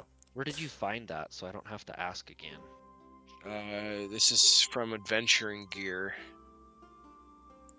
Oh, I thought there was some book inside Roll20. Okay. And this is It's in the player's handbook. It's a table of Adventuring Gear. Yeah. So before we get in the meet chat. with Orchard, I would want to talk to the group. I know we're going to meet with Orchard shortly. I assume you told us how when. Sorry if I'm getting too far ahead of myself. But it seems it might behoove us to talk with Zutan at the start. When we first enter this frontal assault against an army of undead with us 5, 6 does not seem to be effective. But yeah. Any thoughts? Or should Perhaps we go could ahead and meet with Orchard and see what he has to say? Perhaps we could ask Orchard and do a full assault with Orchard's men as well.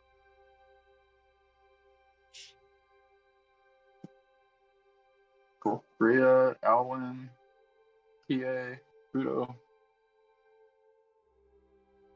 Yeah, I think that's Sounds good to fine. me.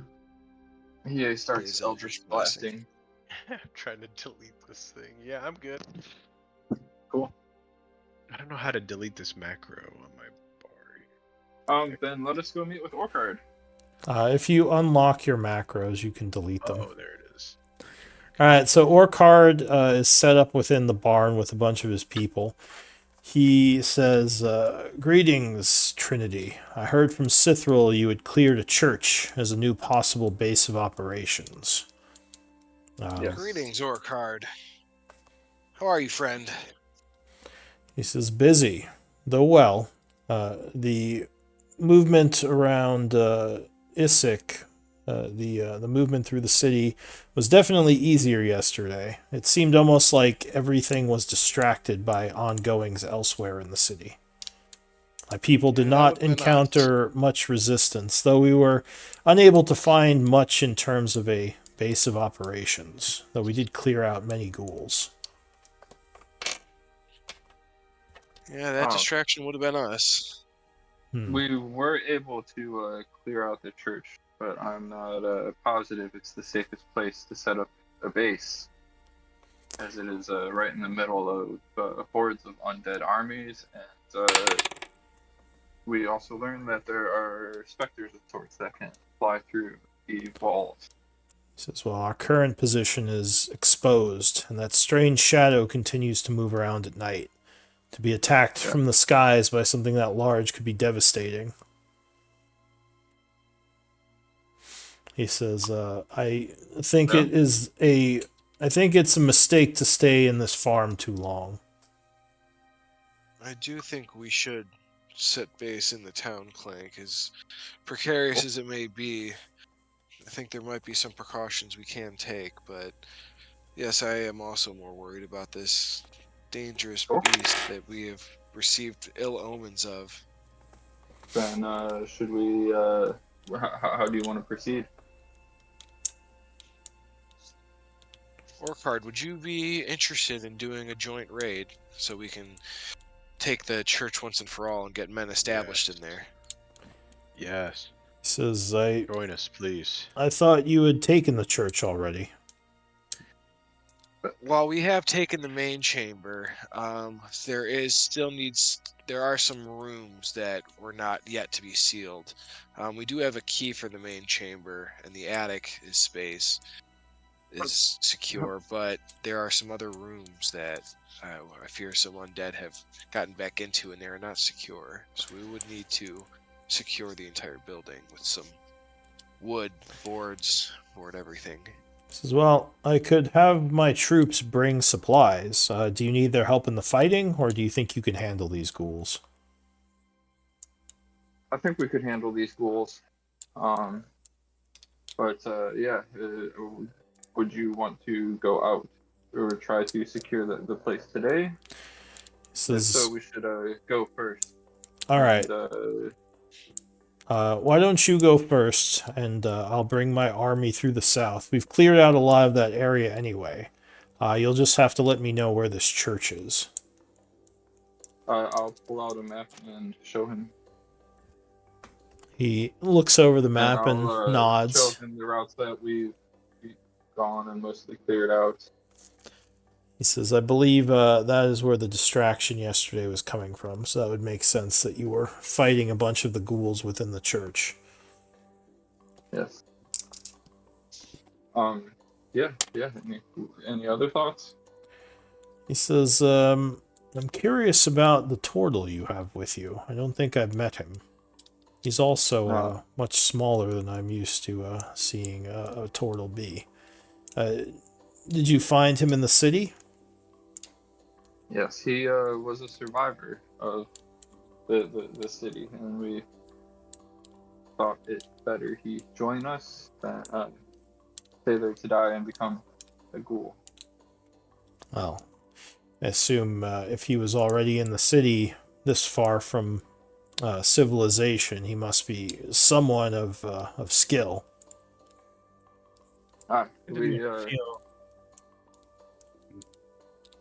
I'll just bow and introduce myself. I'm Kudo, and I'll look over at Clank and I'll be like, I did not feel I was in danger of becoming a ghoul but thank you for enlisting me.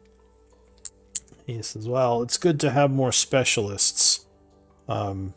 Obviously, this type of job requires certain types of talents. And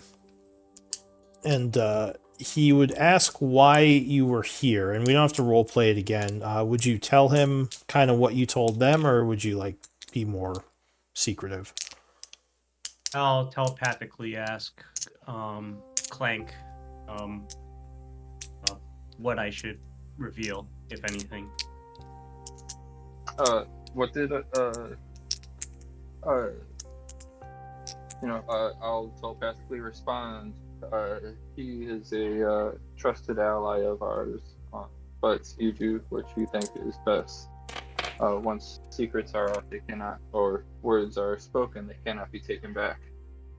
Yeah, so I'll just partially reveal that I was sent here to stop something, and that's about it.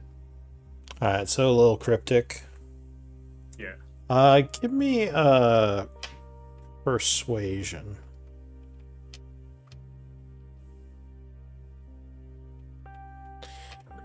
So he would say, it would be good if you told me a little bit more, friend.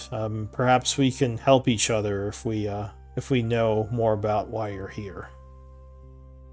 He should roll persuasion then. You could take what he says persuasive as you want to take it, because he's an NPC. He doesn't get to roll persuasion. I'll be like, agreed, but in due time, I believe. Alright. That's it. Orcard seems a little frustrated, but he kind of just lets it go. He says, well, in any event, as you said, I will let you go on ahead, your group, and secure the way, and my people will come and fortify the building. Sure. Do you happen to have any potions you could spare? It says potions. You mean like healing potions? Yeah. It says my specialists have some, but we don't have an alchemist with us. He says, from what I heard, one of your people is an alchemist. Perhaps you have some you could spare for us. Am I there? Yeah, you're all there. I do not have a cache. They take a week each. I've only just finished one in the time that we've traveled here. So Do you have any magical weapons you could spare? He gives you a really odd look. He says, such things are not usually just given to someone. He says, magic is fairly rare. Do you... Go ahead. Is this still Orcard, or are we talking to the quartermaster? This is Orcard. He says, some of my specialists have magical weaponry. It's been earned through hard-fought battles. I don't think any of them would be willing to just give it away. I'm a good guy. You could help me out, right? And he kind of looks at, say, Clank. He says, you're... Let us be on our way. Indeed, he says.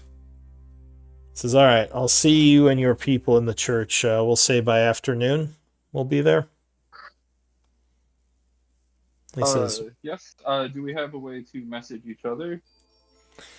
well, I don't, but if you have magic. I can send something in emergencies, Clank, but Great. I would like to hear Great. something. You would like to hear something what? I was going to say, I would like to hear if there's something, a better idea if you have it. We do have Alwyn's Raven. We could use that to send a message if need be. Yes. So yeah, we'll keep you. We should plan on you being there in the afternoon, and if we run into trouble, we will. He says, let you know. we might be You'll know. delayed. I'm assuming we're going to have to fight through some of the neighborhoods to get the army there, so we should be there before too long, but expect us around that time. Great, thank you. What is this time too long? Could I borrow a magical longsword? You're asking him again? Yeah. He says you can't, no. Okay. Question, though. Do any of you know what's going on with these ravens? We keep seeing them all over the place. We have heard that they are eyes to some other creature being here. I see. They make my people uneasy. Them. I thought maybe you'd know more about them. We've treated them as familiars at this point. But yeah, they seem to be spies. This is something else. Familiars, like the kind that you would summon Erdul. Erdul would nod and he'd say, I doubt they're all familiars. There would be quite a few, there'd be quite a large number of wizards needed for that many familiars. That is true. He says, but that's an interesting theory. Some kind of magically summoned spies. Maybe I'll look into that. Says, see that you do, Erdul. Perhaps you can bring some more answers on what they are. Alright, what does the group want to do? I'm not sure if it was clarified for the new folks. Our camp and these people we're talking to, Zilthral and her people are all humans and mostly dressed like rogues and armed like rogues. Orkard and his people are hobgoblins, and do they still have some orcs or something among them, Lou? They are a combination of hobgoblins and orcs, but Sithral is not human. She's actually elven. That's right. She's an elf. Yeah, sorry about that. I guess some of her people might be elves and stuff too, but they're all roguey-like, right? Yeah, the Iron Tide is pretty much all hobgoblins and orcs. Nice. Boom. Let's go. All right. EA can talk to everyone in this camp. Yeah. You should have asked him in What's up, Orcish, Nick. Maybe he would have said yes then. Oh, so in Orcish I ask, can I borrow a magical longsword? He just gives you a weird look. He says, I can't tell if you're being serious or joking. I'm just I'll bring it back if I'm alive. He says, perhaps ask your group for magical gear. They have their own stash. All right. The funniest thing about this conversation for me is, doesn't Orkard have like a very elaborate, like amazing looking sword on his back? Yeah, he has like a lightning katana blade. He's not giving that to anyone though. I know. I just think it's funny, like that he just keeps asking, and Orkard just. Orkard's very confused. It's like, I'll give you this blanket. Can I borrow your skyscraper for a while?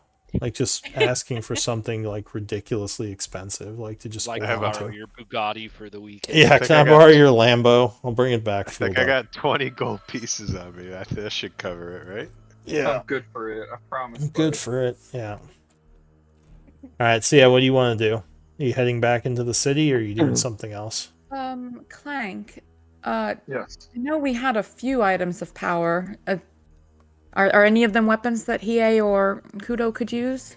Do you know the current status of such things? Kudo does not want weapons. We have no need. Adamantine chain. But I can wear heavy armor, yes. Yeah, if you want to wear an adamantine chain, we do have that. Let me see. Yeah. Oh, you're asking who is it? Hiei? Hiei. Yeah, what would that be? Adamantine armor. It gives you immunity from critical hits. It's the same AC as normal chainmail, but you just couldn't be crit. Ooh. But can you wear? Yeah, sure. Yeah. I can get that. And you can wear heavy armor? Yeah, for now. Do you have heavy armor proficiency as a warlock? I forget if Hexblade has that. Paladin. I started it as a paladin. Oh, you have levels of paladin. Okay. Cool. So then, yeah, that should work. Then I'm going to give you the adamantine chain.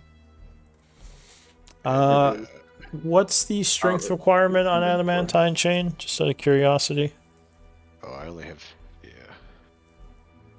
I know regular. Well, adamantine isn't lighter, right? It's the No. same weight as the other metals. Yeah, it's the same weight. And this is chain mail, right?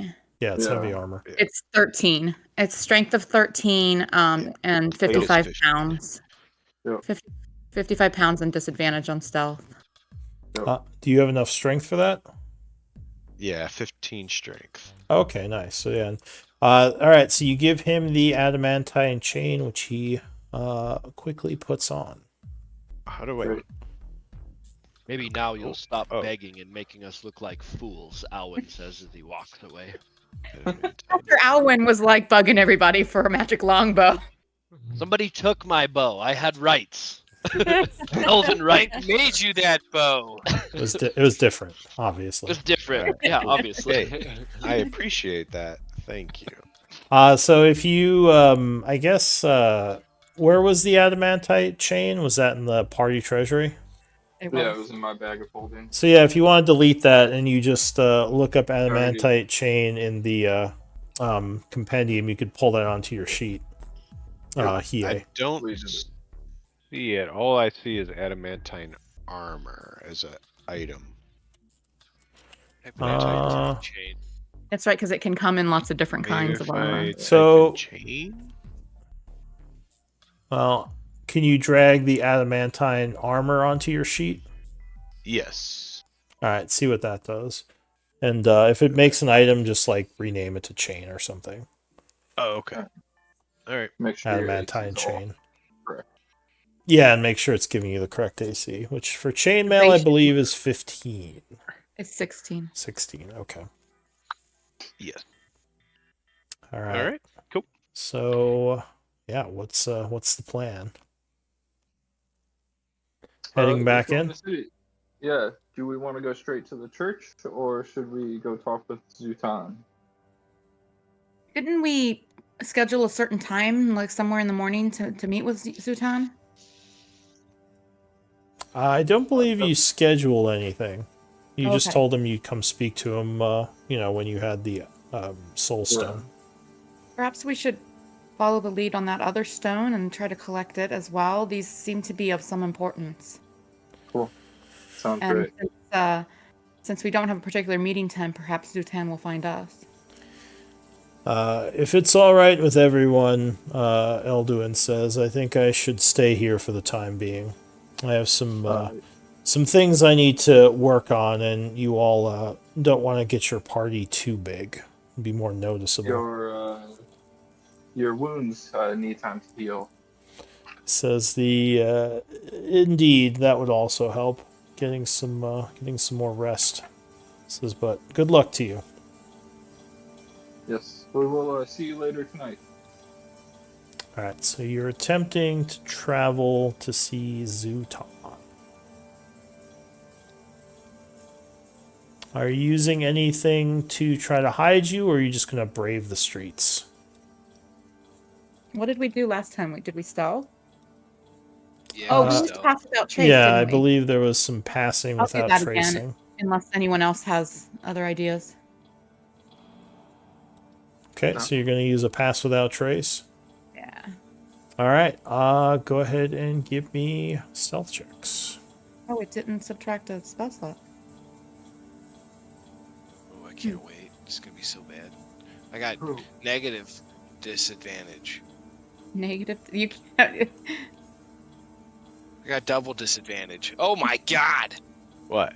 27. Well, remember, you add plus 10. Yeah, boy. All right, so you move quickly and quietly using the spell to hide your presence.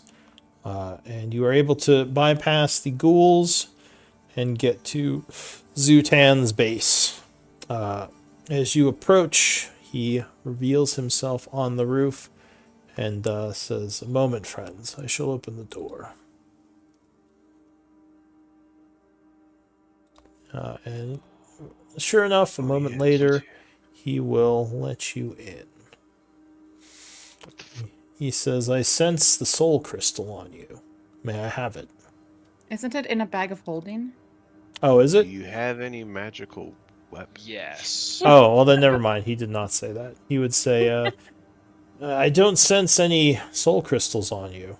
I assume you were not able to retrieve it yet. We got caught up in quite an intense fight for our lives yesterday, so we were not able to retrieve it. Our plan was to try to get it for you today. He seems a little disappointed. Give me a deception check with advantage. He seems a little disappointed. He says, well, hopefully you can retrieve it today then. I still have your dagger, of course. And other items, yes. Great. Zutan, Oops. do you know anywhere in town that is off limits to undead? Somewhere safe for us to. He says, I don't know about off limits, but the keep seems to not allow the entry of ghouls.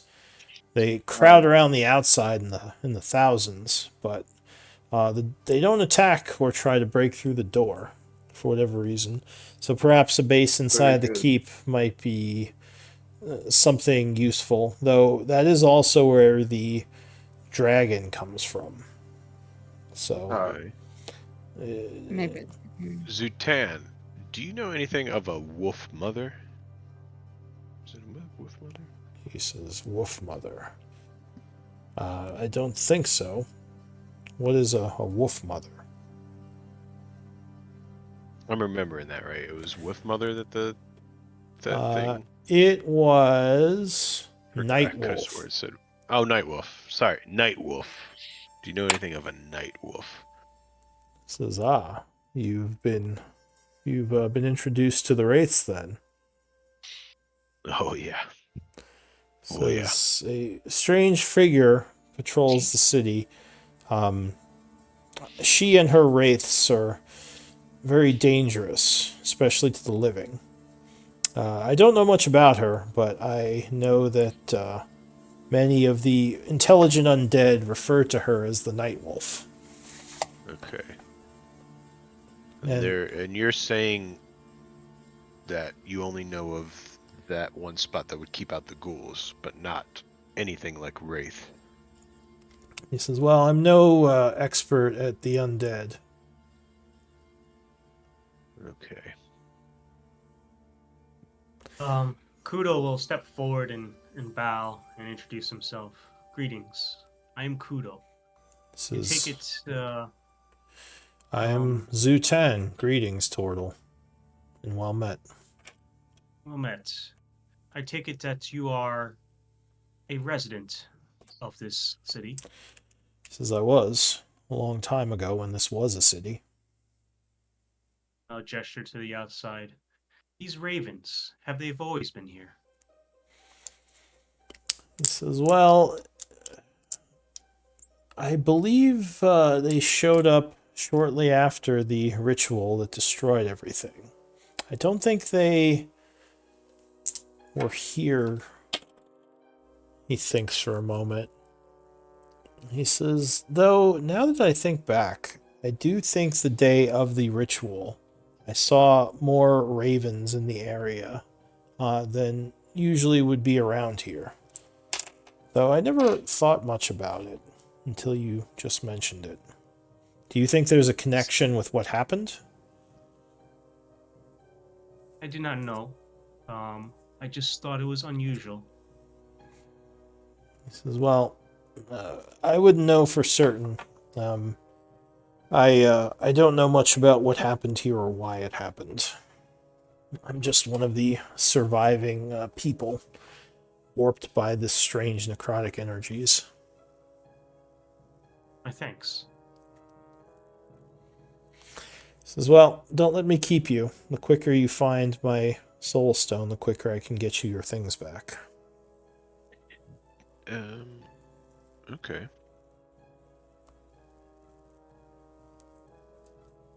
Alright. Let's kill someone dead. Can I see the soul stone that you have?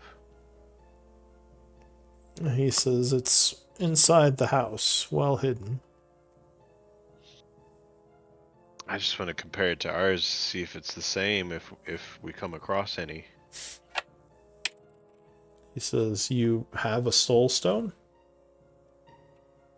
No, I meant I would just like to see what to look out for.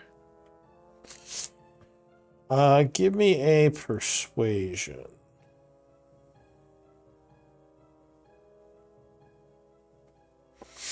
He would say, I suppose I could show it to you.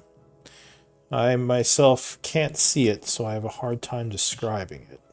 Wait here a moment. Okay. So he would go inside, and a few minutes later, he would emerge with a crystalline, basically like a round, almost like a crystal ball, with pulsing energy coming from inside it. A dark pulsing energy.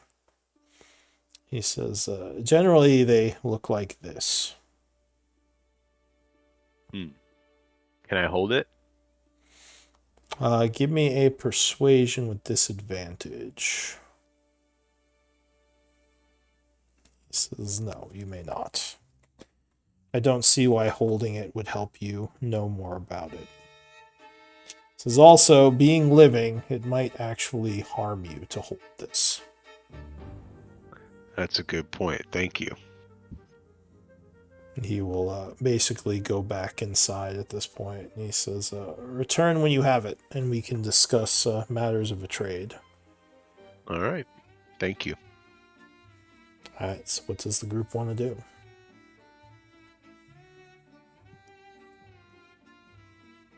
Shall we head to the church and then search for the crystal? Let's do it. All right, so you still have Pass Without Trace going. It would probably wear off about here. It is now about 10 o'clock in the morning.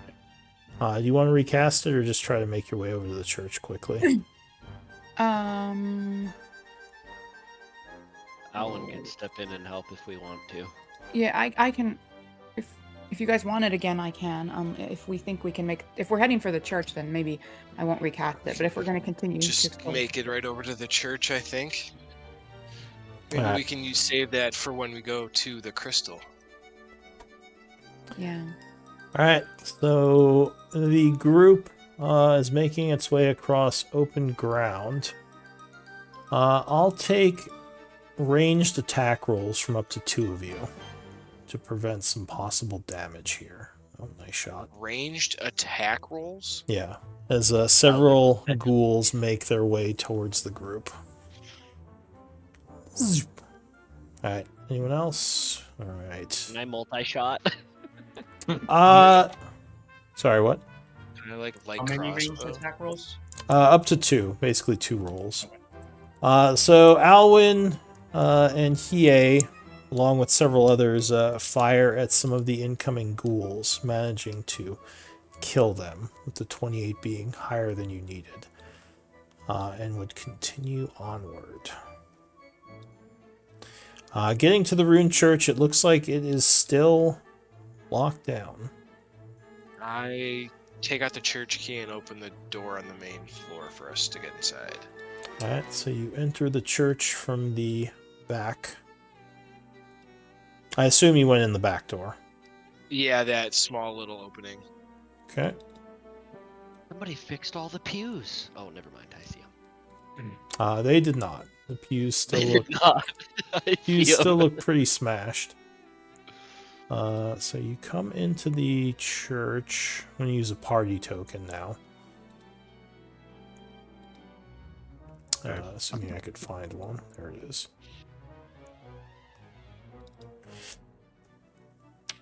What do you want to do? Did we loot the bodies at all before we left? No. No. There is quite Alan would start to collect his arrows. There's quite the stench in here. You didn't collect your arrows? You had an hour in here yesterday. If we had an hour, then didn't we loot the bodies? I thought you had. We kind of just dipped out. Detect magic and didn't see much, but we didn't collect essence. If we want to collect essence, I mean, yeah. Yeah, we should collect now. Well, I don't think we can collect essence anymore, but we can loot the bodies still if they're still here. Yes. So yeah, I mean, so you take some time to quickly search through the ghouls. Can you not collect essence if it's been like a day? It kind of fades. The magic will fade if it's not. If it's yeah, that would have been a lot. Did not know that. That's good to know. So, but looking through the bodies, they probably don't have much. The dead ghouls they kind of just have like some rags and maybe like rocks and other like small trinkets, but nothing very valuable. You'd require half the number you shot rounded down. My D100 disagrees, Lou. Never mind. Though, let's see. I think you killed some of the greater undead. So the Bodax and the spellcaster you took down. Let me search, see what else is higher level. Yeah, this was crazy fight. Yeah, crazy.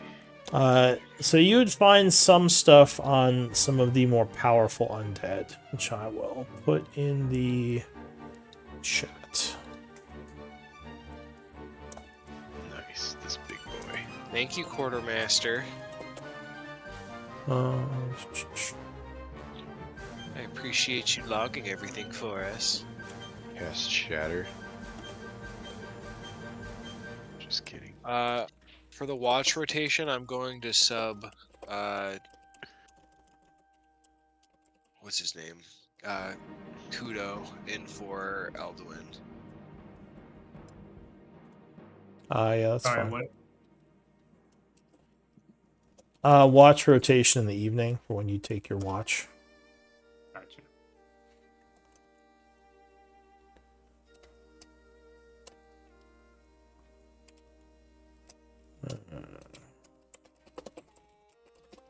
Can I have those religious components? Yeah, for sure.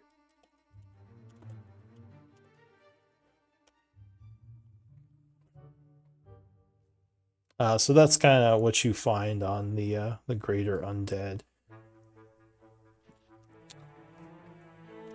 It looks like the Spectral Guardian essence is actually still good if you want to collect that. Yeah, Spectral Guardian.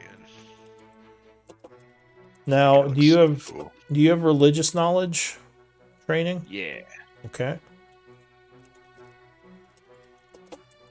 I'm a cleric, Lou. Doesn't mean anything. Plenty of clerics don't know religion. Alright. Kudo, do you need any religious components? Or, not religious, arcane components? Oh, shit. I do. Out of character. Cool. I need, a pickled pentacle. So, can you please give me one? Please, please, please. What's the value on that? 400. How much? 400. You said 400? I don't think you had enough to buy that as part of your starting funds. Yeah, no, I have, but when I have traveled with it, I had it in the. I guess not. All right. Your stuff seems to not have all come with you, sadly. Yeah, you had to level down, didn't you? Your transition. Yeah. The travel through time and space has taken its toll on you. So, just a question. This is not consumed, so it Maho can't replace it, right? I have to actually find it. Yeah, you have to actually find it or get it made by someone. Okay. Then I'll answer Clank. I am in no need. I do not think. Cool. Well, if you do need, just let us know. Okay. All right. So, what do you want to do? You've spent some time collecting some stuff off these. You got your arrows. The place is still quiet, though. I'll say, Ophelia, you think you hear noises coming from the north area. Should we go to the north and, or well, yeah, sorry, I didn't hear that.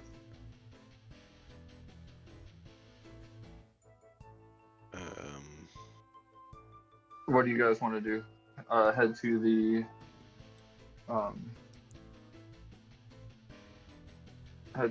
the place that Utan sent us. Sounds like a plan to me.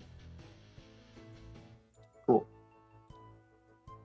Might we make sure that this area is clear of undead? I believe there was another room we had to look through, or we didn't get a chance to go through before. You would remember that the northern area had broken windows that you didn't secure.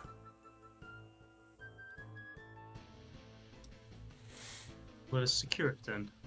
Alright, Cool. so if you go up there, you would definitely hear some noises coming from the room. And I would need a party order at this point. So go ahead and drag your stuff onto the map over here. Oh, and I think I have to make Kudo his token. I have my token. Right here. Yeah, but it doesn't have any of the stats on it. I had entered all the stats.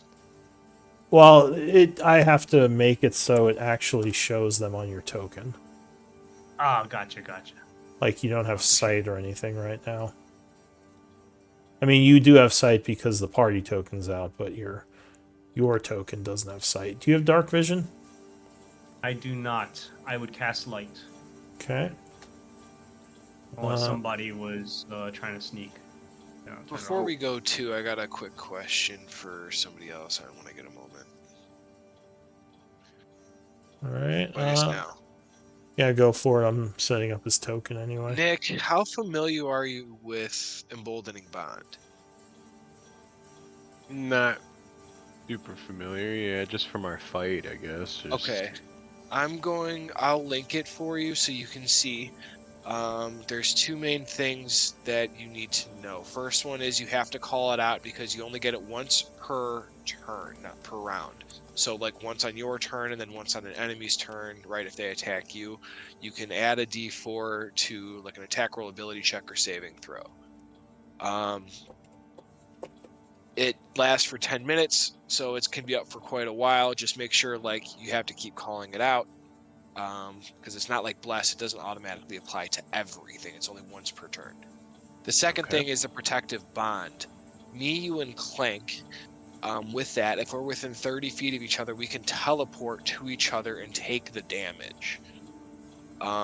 So we can kind of like move around between me, you, and Clank to get either A, better positioning, or B, like if you see me or Clank is taking a boatload of damage and getting weak, one of us can kind of like jump in and teleport and take the damage for Clank. Sweet. So keep that in mind as well. Because that just lets us like spread the damage between me, you, and Clank as like kind of our frontliners. Right. So that way, like, none of us go down like from getting, focus fired. Gotcha. Okay. You're going to be the other person that I'm going to start using it on all the time here since you're frontline as well. So keep that in mind. Nice. You know it. Did you see my message, Kudo? Yeah, I fixed it. All right, cool. So yeah. You going to go on the front line, Nick? Yes. There's definitely some movement coming from there, and as you approach, you would hear it approaching the door. Whatever's up there may have heard you. Do you want to go up here? Yeah. And then we can kind of hold the doorway with the two of you, and I can flip-flop back and forth. I look at Clank as well, saying maybe we hold the doorway. Are we ready to open it? Yep, let's do it. Is there a reason you moved off to the side, Clank? Alright, so you undo the chains, and as you do, something slams against the door. Give me initiative rolls. Matt, why'd you move off to the side? Because I don't want to be clumped up as a giant group. Oh, I would have moved up for you then to hold the door line. You want me to re-roll my initiative, Lou? Or will it pull? Re-roll I it for rolled what? initiative. I rolled when you first said I need initiative rolls at this point. Oh, well, actually, I just realized my scripts are broken, so it's not going to record any of them. Yeah. Give me a moment.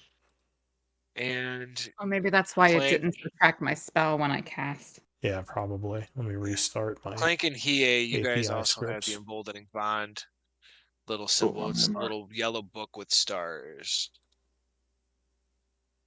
Your yellow book with stars.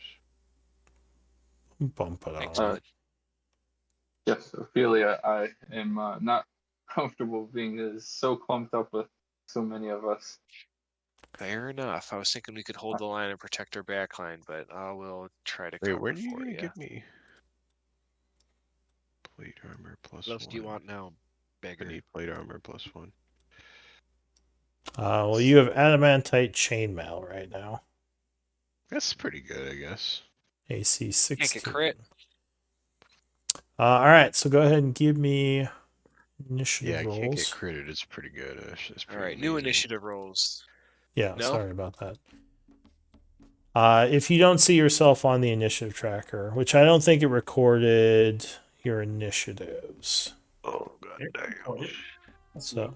So if you're on there, you're good. If not, then just make sure you roll. The first act, as you unchain the door, is going to be Ophelia. What do you want to do, Ophelia? Hey!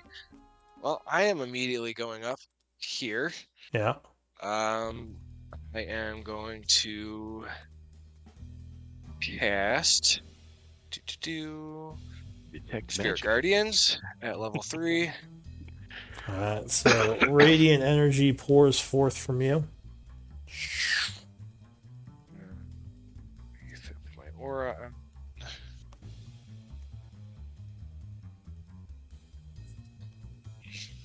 I am. So that's my action. I have a bonus and a Oh.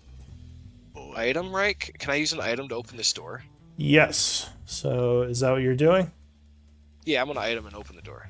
Alright, so you pull the door open, seeing that there are several ghouls within the room. Okay. I am going to. That was 5. I'm gonna go 10, 15. Okay. I think that's. I want to be right outside of his range. So I gotta go back one. Do you want to go right Yes. there? No. Yes. And then I am going to. Ooh. Yeah, I'm going to telekinetic grab this dude and rip him into my aura. Alright, it's a strength save. Yeah.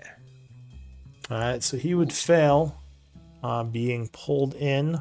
You would have to make a wisdom save. Which he will also fail, taking 12 radiant. Looking very upset at you. And then I just take a step back. That's going to be my turn. Alright, so the ghoul is going to rush over. As he is hit with a bunch of radiant energy. Which he will fail his save. So what does he take? 25. Alright, he would die. Hiei. Nice. I want to cast Hunger of Hadar. I tell Hiei, say, hold the line here. Do it. Yeah. I don't know how to make a little symbol though. I don't know how to put a shape in there.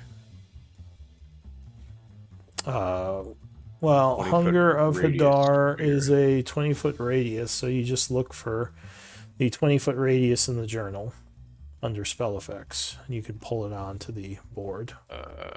Journal, 20-foot radius. Cool. Boom. And I want to put it like... oops, sorry, I can't. Why is it? Oh, just like drawing a bunch of friggin' circles right now for some reason. Oh my god, what am I doing? Sorry. Click on your on the left side. You want to make sure you're on your mouse. Okay, there we are. Symbol clicker. Yeah. Okay. Let's put it like. I don't know. Put it. Yeah. Damn, I want to capture this guy in this bad boy. Yeah. We know they're gonna come in. Can they see Lou? Just a quick question. Can they see past Hunger of Hadar though? Like if I put it here, would they like can casters see in the back? around the sides of it. The top is a 20-foot sphere or half sphere. Okay, so it would be hard for them to like basically cast through that door. Basically, those casters. Unless they went to the sides of your sphere, because that is obviously not as high up on the sides, because it's a sphere. Okay. So if I put it right here, they wouldn't be able to cast through it at all. Seeing through it, at least, and casting. As far as you know. Is that where you're putting it? I don't know if that would be the best spot, because then we can't move in at all. Yeah, I'm going to put it right here. Alright, so you begin concentrating on the magic as the dark sphere just explodes into the area, bubbling and gurgling. Alright. Boom. Alright, that is it for you. The ghoul goes. It starts its turn in there, so I think you have to roll 2d6 damage. Alright, so it takes 6 points of cold damage.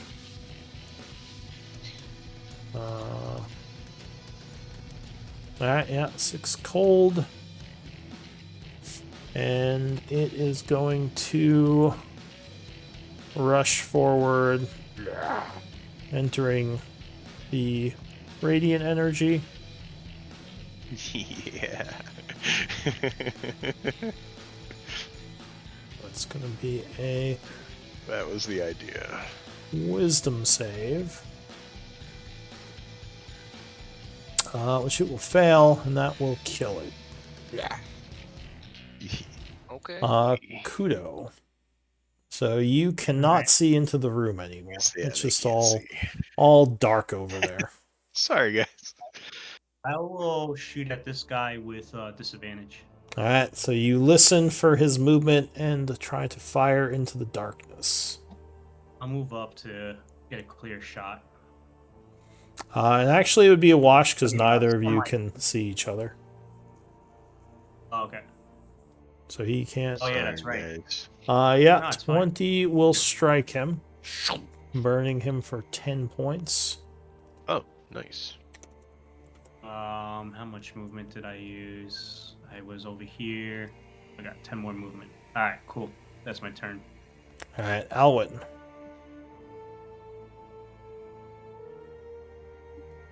You muted? Guess I'll go ahead and do the same. Step up to here and fire upon him. Alright, make sure the concentration casters are marked as concentrated. Oh yeah, sorry. Should be 2 of you right now. 16 at which guy? This one. 16 will... Right there. Will just hit him.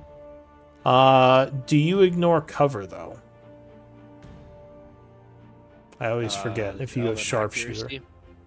So So no, you, I do not have. alright, so that would actually miss with the cover. Oh. Because his AC is a little higher. Move out of the way when I get the chance. But Maybe, a or 26 will definitely hit him with the second shot. Striking him for 8 piercing, plus the Hunter's Mark 5, and then another 3, so 16 damage. So you send an arrow into the darkness. Cover from? From the actual Hunger of Hadar. It's giving him, what's it called? Concealment? I forget what it's called. But it's making it, harder to target him. That's it for us. Alright, so Ray moves up for her turn. Riala. I can't see too much, and let's see. I'll just cast Bless. Let me put that on Alwyn, Kudo, and Clank. Or sorry, he was getting cover from the doorway here. Because you can't trace to all 4 of the corners of his square. Thank you, Riala. What's the symbol for Are you bless? sure? It's No, I'm not sure. like a little star kind of I'll put it on me. it's a book with like a little mandala on it or something. I have it on me. It's not the 3 stars, it's one all the way to the right. Gotcha. Oh, maybe you I have can a little- from there. Yeah, because you said corner to corner. We had that whole discussion about corner shooting. Okay. So from that corner, yeah. So that actually would have hit him with the first one. So 11. Got it.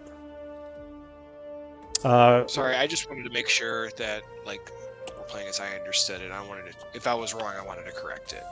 What are you doing, Riala? I put Bless out, and that's my turn. I'm gonna hold on to my resources. Alright, so you enchant the group. The ghoul goes, he would take 2d6. Alright. So he takes 8. He is gonna fire into the darkness with his crossbow. Targeting Hiei. Bonk. 20, I believe, would hit you. Yes. So a crossbow bolt comes out of the darkness, striking you for 13 points of damage. And you do manage to hold the spell. He's going to come over here, reload. The necrophage is going to begin chanting. And he needs to make... Okay, cool. Yeah, great. Actually, he's going to move first. I also have Eldritch Mind, by the way, so all my rolls for the spell saves are at advantage. Nice. Go ahead and link that. I think it's just concentration. Yeah, you're thinking of concentration, I believe. Yeah, that's what I mean. Gotcha. Just concentration. Alright. Concentration on spells, right? So there is suddenly an explosion of magical energy. Which I need a wisdom save from all of you. Emboldening Bond. Yeah, I'm emboldening Bond and Blessing Liz. Well, Blessing's already there. So Nick, call your yes, emboldening bond. Alright, so Alright. Emboldening bond. We have to say it before we do it or something? yeah, just let me know. So it looks like Riala or Ophelia made it. Riala is I think you need a 4 to resist on your D4. Alwyn, you need a 3. Oh Jesus. Oh, so it affects Clank. Kudo. How much is the emboldening bond? Ooh, not that much. 1d4. And don't forget that Clank also has Bless, and Kudo has Bless. Yeah. I'm gonna burn a story point to re-roll. And Alwyn, you're not marked, but do you know you have Bless? Did you hear? Yeah, it should be active on the global modifier. I don't. Oh no, that's fine. I meant see it on your token wasn't marked. I just wanted to make sure you knew. Yeah. Mark it. Okay. So who failed? Looks like Rhea. Alwyn Rhea, had 11 Kudo, and Alwyn. So the 3 of you become charmed That would incapacitate you, ending any concentration spells as well. That will not charm Alwyn. I should have got What's the advantage charm? then. Yeah. Fey ancestry. Yeah, so if you had advantage, then yeah, you'd resist it. Charm, I'll put on Riala, is this one. Hang on a second. I felt like there was something. That's the charm, the heart with the like lightning bolt on it. So unfortunately, I think that takes out the bless. But that would be it for that. 1 second. What did Riala roll? Can my It would be too late for that at this point. Cool. So yeah, that would take out the bless, I believe, and Kudo was not concentrating. So we all lose bless then for her concentration loss, correct? Yeah. Yep. So that's it for the necrophage. The Targhoul. What's he gonna do? Well, he's not going to run into that darkness. So I think he's just going to come around, and you would hear some movement as he comes over here. Ends his turn dodging. So dodge, dodge. The other ghoul starts within the thing, so he takes 2d6. He is not as smart, so he's just going to try to rush at you. So he takes 5. Goes running in to the Spirit Blender. Must make a wisdom save. And he would, I think, make it actually, right? 16? He does make it. Alright, so he takes 6 points of damage, becoming wounded. He'll continue running. Come up to Ophelia and slash at you. 19 would miss, luckily. Blank. Oh, I just saw Kudo and Riala both get charmed. Yeah, so they're just kind of sitting there staring off into the distance. This dude is in my... Or he's threatening me. Yeah. Okay. Well... I think I will take an offie. Alright, I'm gonna so scoot back to there, take an offie. he will slash at you. Razor claws. Oh. Ooh. Oh, geez. Oh, can I react when I'm No. incapacitated? No actions or reactions. Oh no. Alright. I've got an interception on that. Okay, what are you doing?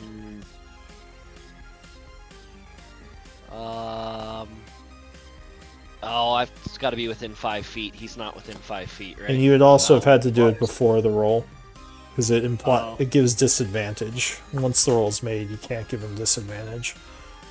So you would be struck, Clank, taking 11. That wasn't bad for a crit. Yeah, I mean, it's a ghoul, but I need a con save, because you might get paralyzed. Cool. I'm gonna emboldening bond its con save. Okay. It's a good thing you did, because you would just make it. Jesus Christ. I'm gonna use my action to wake Kudo up. Alright, so you shake Kudo, breaking the charm. 15. Alright, so that's it for Clank, I assume. And then I'm running back here. And you run back a bunch. Still in range, but yeah. Cool.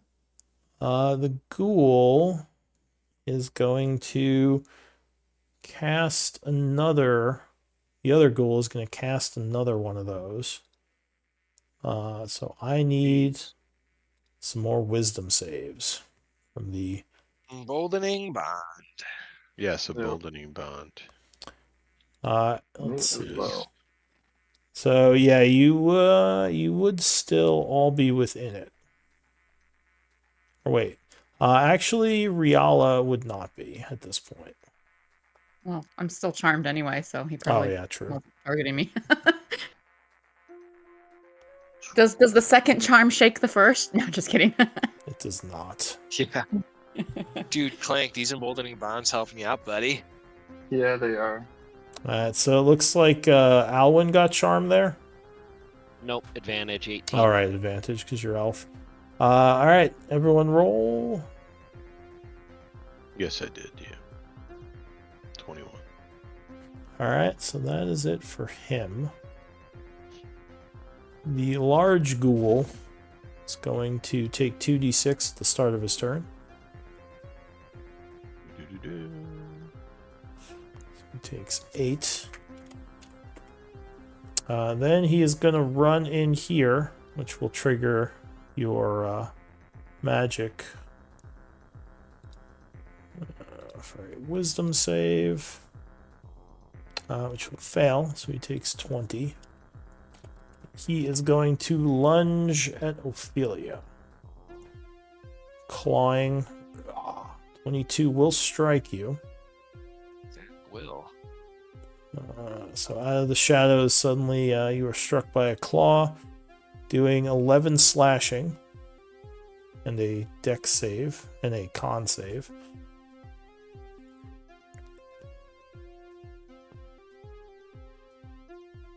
I am going to emboldening bond the dex save. Okay. So you make the dex save. Here's the con. You'd make that as well, and then he's going to bite you, which luckily you dodge. End of the round, Ophelia. New round. Okay. Can I telekinetic to wake up? No, you have Riala? to use your action. It would just shove her to the side, and then she'd be confused off to the side. Okay. Kudo will say, if you pull her closer, then I'll be able to reach her.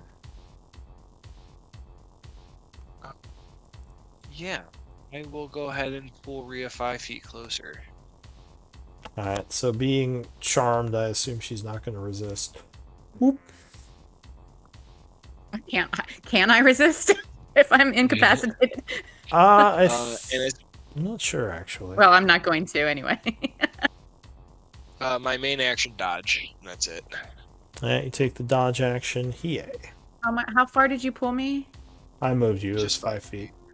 Oh, gotcha. The bloated ghoul's in front of me, right? Yeah. Don't slash him. Yeah, I'm not gonna do that. But I'm gonna have to. The only other thing I can do is just disadvantage Eldritch Blasts. So. Alright, the 22 will strike on the first shot, but the 12 will miss. Okay. So you blast him for 12 force damage. Nice. Oh, what does he take for ending his turn in your Oh yeah, that's right. He is it another does 2d6? It's poison, I believe. I don't think so. Something else. If they end it. Oh, and then no, it's not necrotic. It is poison. Hold on, I'll just freaking click it again. Acid. Acid. That's right. Okay. Where is it? Oh, Hunger of Hadar. There. 2d6 acid.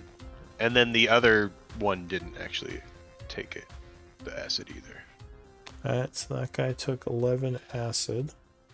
Oops, sorry. And then that guy took another 10. Yeah, cool. Alright, Hiei, what are you doing? Are you blasted? So that was it for you, right? Yeah, that's it. Yeah, I'm done. Alright, Kudo. I'm gonna run over to Riala and use my action to shake her awake. That's everything I got. So you shake her out. Alwyn. So, Alwyn will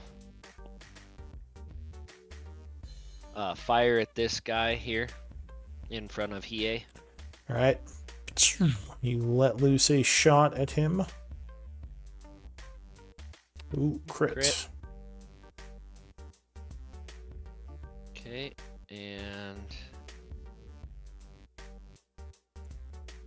Plus another D8. Plus another 2d6. Okay. So 23, and then another d6 from the infused strikes. 29, 34. All right. So you get a nasty shot on the big ghoul. Unfortunately, it is going to spray Damn it. unholy stench, and the two of you frontliners take 7 from that hit. Ooh, and Hiei would lose. No, wait, you got advantage, right? Oh, I was rolling for the poison. Actually, Oh, okay. right there, right? Because the noxious fumes, right? Yeah. All right, so you take 7 on that. And Ophelia, you need a con save as well. Emboldening bond. Okay, so And then I'm you poisoned until my next turn, right? yeah, you take 7, and you need a concentration check for your Hunger of Hadar. Okay. Which you would make. All right, second shot, Alwyn. I'm gonna aim at the one next to him. Okay. You see a bunch of stench explode from the creature. 28 will strike him, and he would go down. Okay, and Alwyn. What does it keep? All right, anything else? Yep. Just measuring out here. 25 feet. And Ray shoot those will... spellcasters, losers. Or no. I didn't use my bonus action. Ray bite. All right. Ray is going to bite at the big one. 23 will strike him, doing another 17 points of damage. All right, anything else? Are you trying to... And then she will continue. Is that piercing damage? No, that's oh yeah, it is piercing. I thought it was force, but I'm thinking of the other kill one. Me? Another 2 con saves for the front line. Oh, thanks, buddy. So Hiei takes another 7. I thought she was makes it. acid, not piercing too. And another concentration. Please. No. I nat 1 to that. Oh wait, no. Advantage. Yeah, you have. Go ahead and link the ability you have. Yeah. Thank God. Just on the concentration. There, Eldritch Mind. Okay. Yeah, so that would hold your spell, luckily. And that's it for Alwyn, I assume, and his companion. Riala. Yeah. All right, let's see if I can get a bit better. Can't take down my concentration yet. Oops.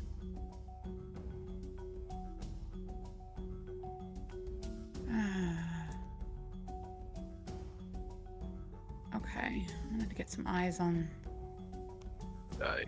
You can't see any of them in the room because of the eldritch black stuff. Oh, I can't? You can't, no. You could hear them, but you can't see them. This is like a 20-foot bubble of just dark mass that's like taking up the whole door. Okay. It's just like at disadvantage, right? Well, certain spells can't target if you don't have sight. Oh, okay, I see. All right, so then I'm going to cast if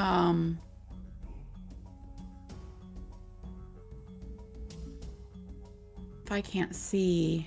Yeah, wait a minute. So they're all... I forgot. Yeah, they're all blinded. So whenever they were making their attacks on us, wouldn't they be at disadvantage?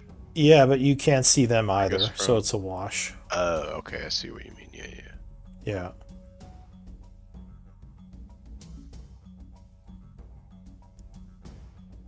All right. So...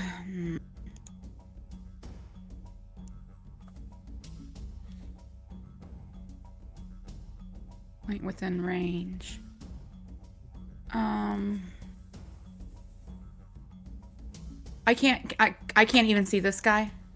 No, you would just see like a claw come out of the darkness every now and then. All right. Well, I don't have to see him. If I know where his claw's coming from, I don't have to see the point for this. So I'll put. I wanted to do something else, but I'll put down a moonbeam. Right. Just a level 2, and I will put it right.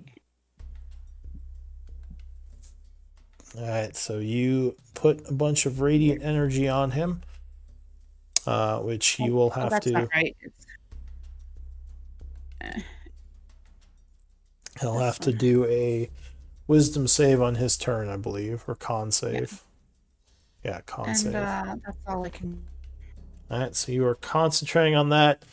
The Iron Ghoul is going to fire at Hiei again through the darkness. Hiei does have some cover now. Yeah. Oh, but that's Jesus. not gonna help, fortunately. It ain't gonna matter. So you take another crossbow bolt for 6 piercing. So That's not too bad. bolt comes out and gets stuck in your chainmail.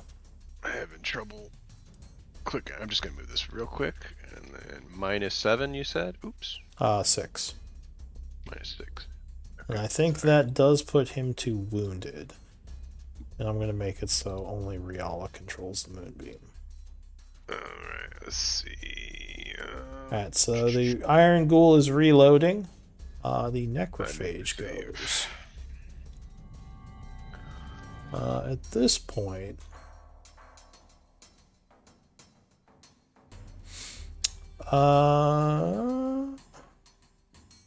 can he do this?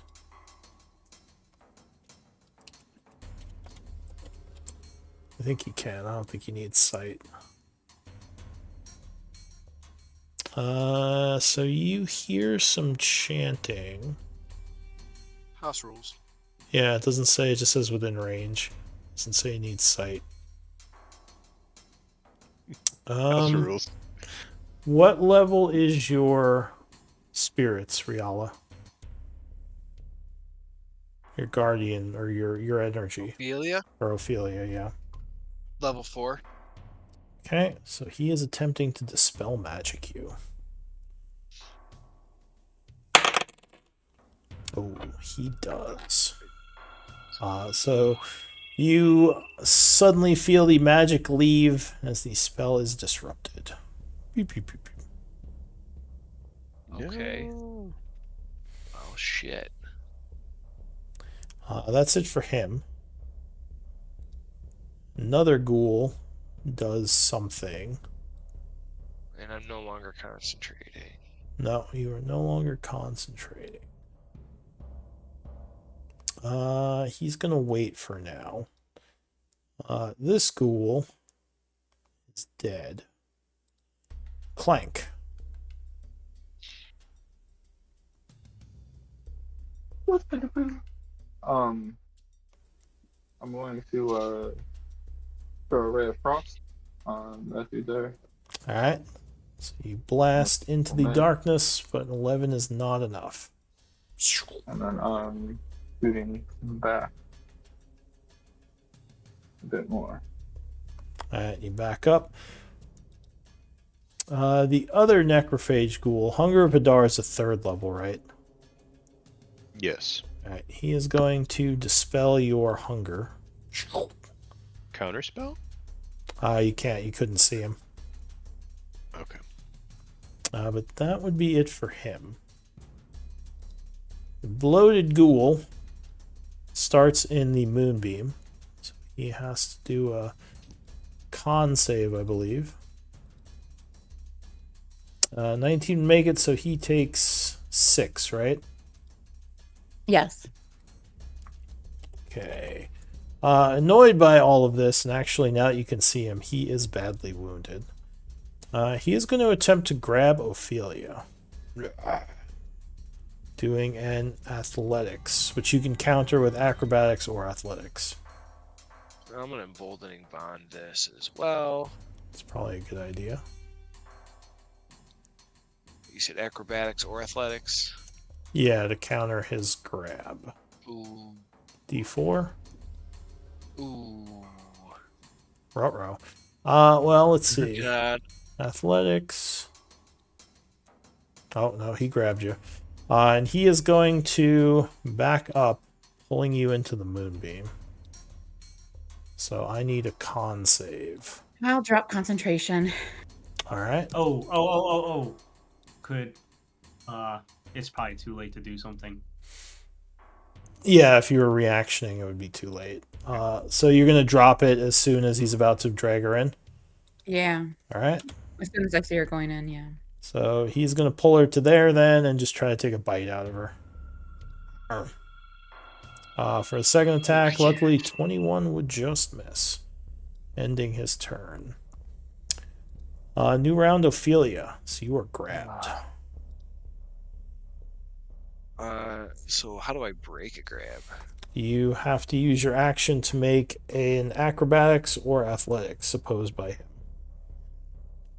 You could also use your bonus action to push him away from you. Or push myself out. I don't think you can do telekinetic shove on yourself. I can. Yeah, I feel like she's done that strategically a couple times before, and it was allowed. It's just something. It's something someone I can see. One creature I can see. Yeah, I mean you can link it, but as long as it doesn't say another creature. No, I'll link it again here.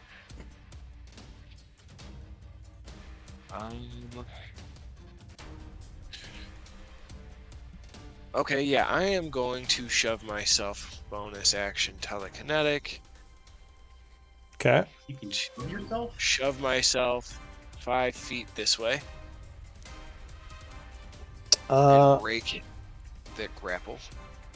All right. Oh yeah. Jeez, that's weird. So you shove yourself away from him. That's really cool. That was your bonus action. I want to burn another. Oh, what to do? I don't know if I want to burn another 4th level. No.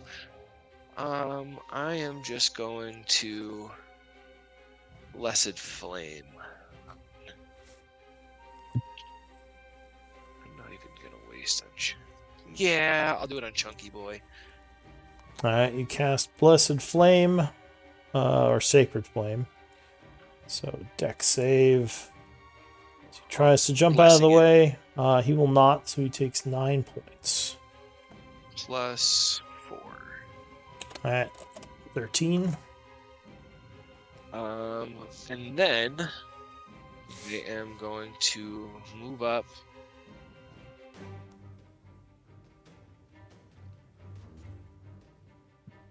Where to? Actually, I'm just gonna move back 5 more feet and yell out, there's... Peek around the corner again. Say, there's 2 of these little fuckers hiding on the left! Alright. Ends your turn. Hiei, you can take the grapple off yourself. I'm gonna move right up here. And let's see.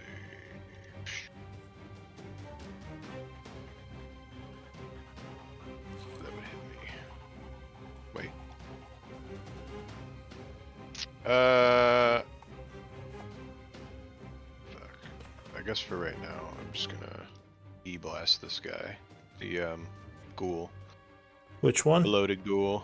14 will just hit. His AC is 14. Blasting him for 5. And then hit him with another one. Ooh, that is gonna just miss. Dang. Okay. Yep. And then end the turn. Alright, Kudo. You can also call Emboldening Bond on your Eldritch Blasts, by the way, Nick. Oh, shit. Emboldening Bond. You have to do it before you roll that. I know. Yeah. Damn it. That would have at least got it. Yeah. Alright, well. Sorry, I thought it was Good to know for the saves. future. Yeah, Waddle's over here. Forgot. Waddle's over here, and the emboldening bond, it's once per turn, so I could use it now, and then if I get hit by something Yes. later. Okay. So it's not once per round, it's once per turn. Yeah. Okay, I'll use Emboldening Bond. And you don't have it, Kudo. It's just me, Clink, and I think you were blessed, but then it got lost. So sorry. Yeah. Sorry, bro. Sorry, yeah, Emboldening Bond doesn't require concentration, but it's like a lesser version. Alright, who are you bolting? This big dude. Alright. He goes down. Yes. Because he is scorched. Smells really bad. Step over here. That's my turn. Alright, Alwyn. Alwyn starts to move towards the doorway, checking his sight lines. There's 15 feet of movement. I got a caster over here. And let's see. Beautiful. Okay. Ophelia is in the way of your shot, unless you can move up behind her. If you're right behind her, it's not because he can shoot over her shoulder, right? Yeah, if you're adjacent to an ally, they don't count as cover. Okay. Which I think you have enough movement to do that. Yep. So I think from there you can have a clear shot at the ghoul. Okay. Yeah. All right. We will. Yeah, let's mark target on this one. Alright, so you cast a Hunter's Mark, marking him with magical energies. Yep, first shot. Ooh, no, Probably he's gonna dodge that. Just barely. Second shot hits. The 28 will strike him, however, he is going to use his reaction to cast Silvery Barbs. So I need a reroll. Okay. He would. Luckily, that will still hit him, doing 16, 17, 20 points. Eat it, casting nerd. Okay. So that strike goes off. And Alwyn passes to, that was 5, 10, 15, 20, 25, 30, 35. And end my turn. And Ray will dodge with no other words, I guess. She'll scoot up to him. Alright, Riala. Okay. All right, I'm going to cast Tidal Wave right here. Alright, so you send a tidal wave between the two of them. As a bunch of water suddenly rises from seemingly nowhere. Spending a third level spell. That roll! Which is... That's atrocious. That's a... Oh my god. Is that a strength save? Dex save. Dex. Alright, so the first one will attempt to dodge it. That is the first time that spell has ever failed me. That's a good one, usually.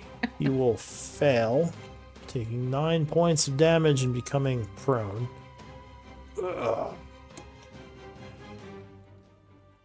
Second one will also attempt to dodge. A dex save. But will also fail, taking another 9 and falling prone. All right, I'm going to move over here a bit just to not be concentrated. And that's my turn. This one will yell, "Stay down!" For his turn, he is going to move up here. Stay down. Oh. And glaive you, Ophelia.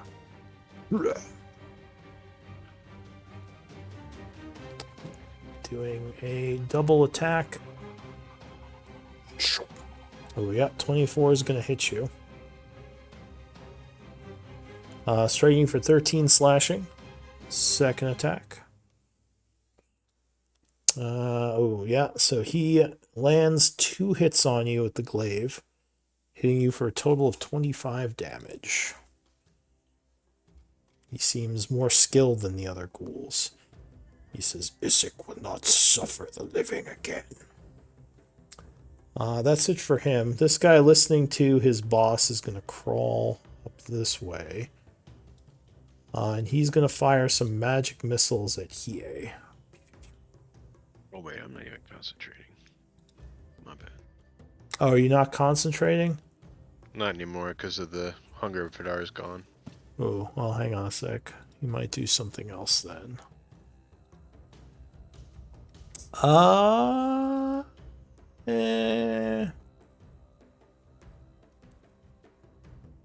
Yeah, go ahead. Hold person. Right? Yeah, I think he's going to cast Hold Person on you. So I need a Wisdom save. DC 12. Alright, so luckily you make it, resisting the spell. Haha. The Targhoul. Even if I'm hold person, does my adamantium still block the criticals or no? Yes. Okay, cool. So this guy is going to run in here. He is going to vomit tar all over Ophelia. Luckily, I think 10 is going to miss you. So that is it for him. Does. What does that do anyway? So yeah, he just vomits a bunch of tar everywhere. Oh, why is it rolling? It's a dex save. That's weird. Why did it do a roll? So yeah, my bad. You need to make a dex save, DC 13. Emboldening bond this. Alright, so you would make it, but the 10-foot area is covered in tar now. So it's a 10-foot cube. Just tar everywhere.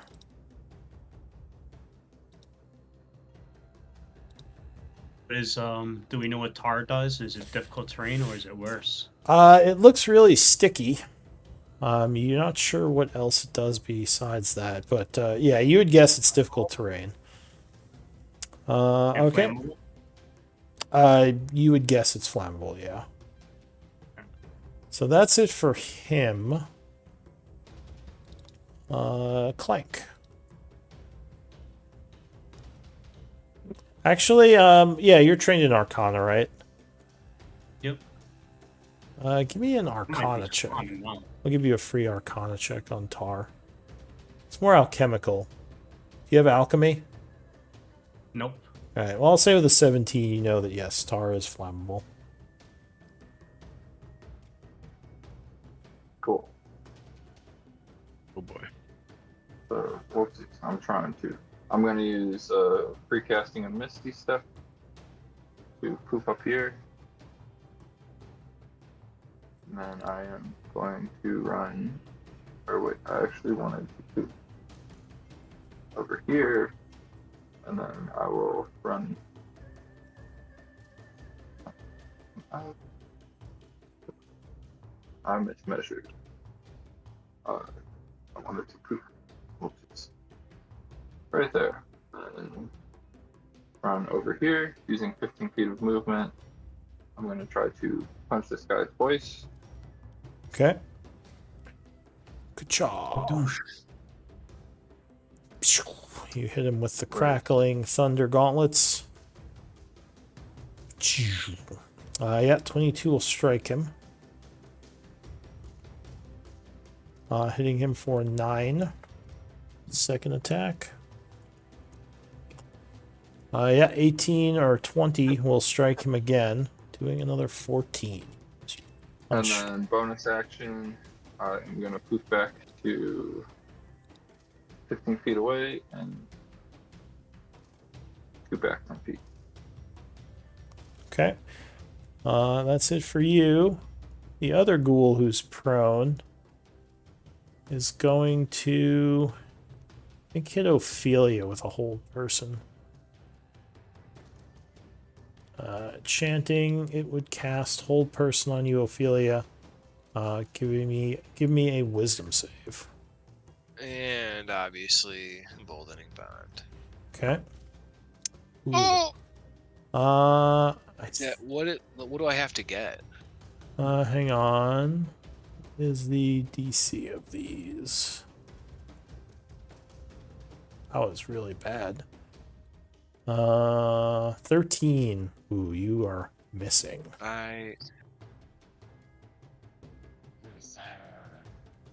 Reactions going once, going twice. All right, you are held. We can't see the dude. The dude is somewhere on the other side. Yeah. Okay. So yeah, you are held person. Wow, that was like the worst thing. The only way you could fail that was what you rolled. All right.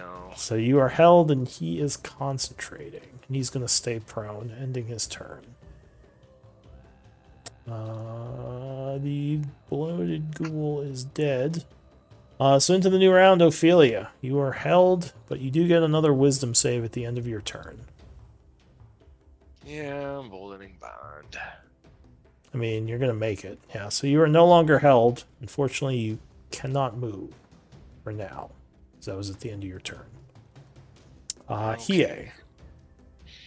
If I Eldritch Blast these guys, it's at disadvantage, right? Because they're prone? Yeah, because they're down. Okay, yeah, I'm just going to run up right up next to this one then. This and guy is going to oppie you. No, he was... Oh, does he have a 10-foot reach? He does. He has a glaive. That's why he did that. You could have seen that when he attacked me, well, too. Do you want to... Oh, that's right. Yeah, do you want to move, or do you want to... You going to take the attack, or do you want to stay? Yeah, I'm not going to take the oppie. Okay. I am going to, instead, I guess, shoot at this one with disadvantage, I guess. All right. You fire 2 blasts at him at disadvantage. That'll strike. Doing 12 on the first shot and wounding him. Emboldening Bond. Emboldening Bond. Oh, you already Emboldening rolled. Bond. Emboldening Bond. It's too late. It's too late. You say it one more time. Okay. Yeah, All right, the third time you say it, it'll work. I guess You do have to call it. If you want, you can make a global modifier thing and then just click it on when you want to use it. Or you But then just, it'll always be used on your first. Yeah, well, you just have to turn it off when you're not using it. But yeah, you do have to say it before the attack. So anything else, EA? No, that's all. I guess I'll just be like... Yeah, I mean, that's the only limiter of that one versus Bless, because or else you just have double Bless on everything. Kudo. Okay. Shit's getting get used to serious. it. Anybody look like they're like really hurt or no? On your team? Well, Ophelia's hurt. Hiei looks kind of tired. He's not wounded yet, but he's getting there. And that's about it. Oh, this guy back here, which I think you can see, is hurt. Which guy back here? This guy, the one with the heart on him. Oh, okay, gotcha. Oh, who closed the door? My bad, sorry. Mom, don't walk in here. Gosh. Yeah. Ooh, We're doing adult stuff in here. Dissonant whispers on this guy. All right, you hit him with a Dissonant Whispers. And So that is actually, a... Oh, yeah. Hold on. Let me rethink this. Yeah, I'm gonna cast Dissonant Whispers just on this guy over here. All right. With source, I'm gonna cast it psionically, so it's like no component or whatever. All right. So that is a Wisdom save, or I think it's Wisdom. It is. Yeah, Wisdom. Wisdom. Oh, so he fails, which means he takes 3d6, 11, and must reaction retreat.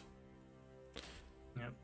So he is gonna run this way, giving Ophelia an oppie if she wants to take it as he runs past. 10, 15. Do you want to take it? I was muted. Oh, yeah, I do want to take it. Okay. 14. That will strike him. Okay, and I'm going to burn one of my dagger charges as well. Okay, so 4, 5. Oh, yeah. 5 points. Don't you have your radiant damage as well? I do not have radiant damage. Oh, on Blessed Strikes. Yeah, Blessed I do. Strikes. Yeah, it's weapons You're and so cantrips. smart. So. Look at this wise and merciful DM here. Exactly. Alright, so 5, 13. That Did I will fuck wound that up? him. Fuck what up? Does he just keep going if he takes damage? Yes. No, you did good.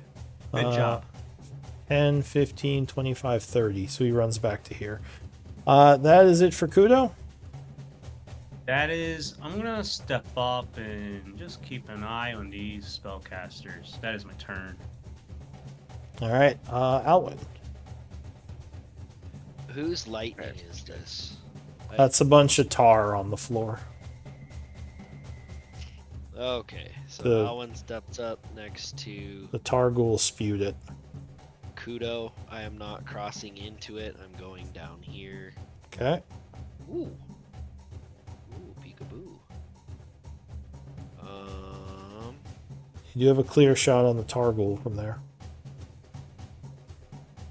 I'm going to peek. Yeah.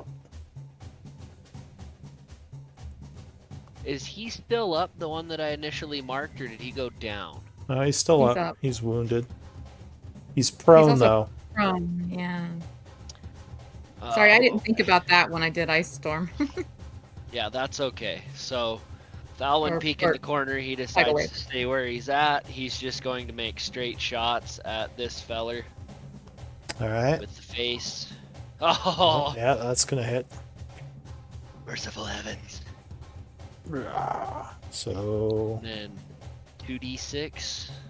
well, an extra 3d6 if you're using Ray's thing. 3d6. Yep. 3d6 and then infused strike. Well, it would be, yeah.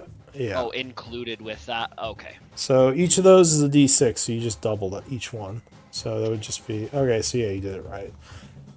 So that would be 12, 17, 31. I should get him right in center mass with the big arrow. That would wound him. If he likes a second one, does 16 strike his fancy? 16 would miss because he does have cover from Ophelia from where you are. Just barely. 16 is his AC. Biscuits. Alright. Alright, anything else? Yeah, I'm gonna step back. Alright, and Ray, I assume, stands there? Or is... Yeah, okay. Ophelia... No, Riala. All right, I will move back in until I can see some things. Some And, stuff and all right. things. All right, I am going to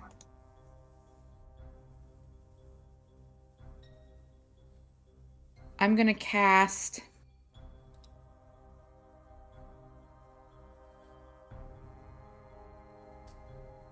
Ice Storm. Oh no. Right about here. Alright, go ahead and put the radius down. Can you see it? Yeah, but put the spell radius because that's going to stay around for difficult terrain. Oh, gotcha. Okay, let me find it. 20-foot radius. Here it is. Down just a little bit. Sorry, Heem. You blowed up. Oh, is he in it? Heem. I can't see you. Yeah. I'm sorry. I can't see you. I just wanted to get Killing them. me. You can put it up north more if you want I to. can't see Yeah. him, so I don't think I would have. And Go I up. definitely, I know I'm getting No, two you, of you them. can peek the Go corner. up more. So you can move 5 feet More. over to peek the corner. Just 1 feet up, 1 cube up, and you'll be good. but then I miss. But then I miss this dude. I only get one of them. You get 2 of them. You'll get 2 of the Oh, Take out okay. him. I mean, I wouldn't know any of this. We're totally metagaming, guys. Well, but... no, you can peek the corner, so you could see as if Okay. you were in this square. Yeah. If All you right. want to move there. All All right. All right, Really so wanted to get that other guy, but I think she's saying All she right. just wants to drop it on Hiei. Yeah, I'm I like, didn't wait a know he was minute. there. All right, so deck save. I want to die. Let's see. So the It's first real. caster, Lousy roll again. 13. I I trust think you'd bring me back to life. fails. Honestly, like all of my rolls so far Yeah, this 15. combat, my So first he initiative was takes atrocious. My second was better when he had us re-roll. And then all of my 15. saves and all of my attacks have been atrocious rolls. Second guy is trying to roll to the side. Oh, he makes it. So he takes half of that, which would be 7. Oops.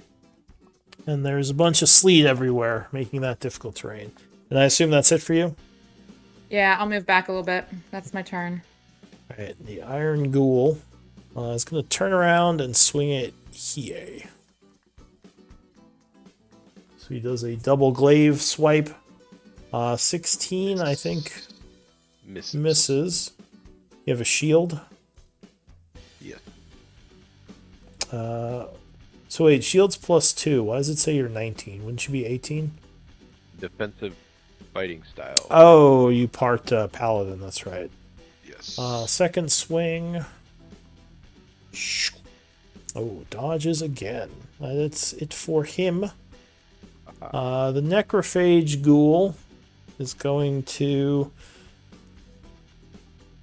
It's going to use a first level spell to cast Magic Missile. I will. You doing something? Nah.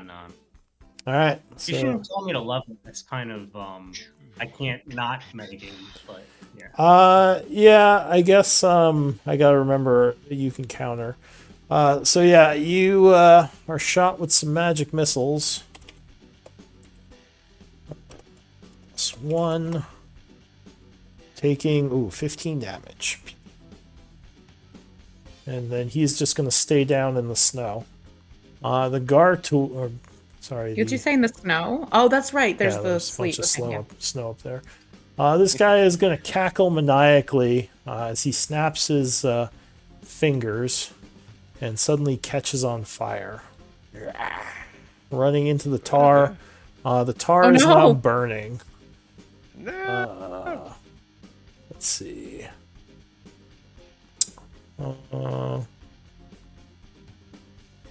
So I need a deck save from you, Ophelia. As you are suddenly lit up. Jesus Christ. Emboldening bond. DC is 13. So the tar just like flash fires. Because I think it says that it just, burns up. So you'd make it and you would take 10 points of fire damage.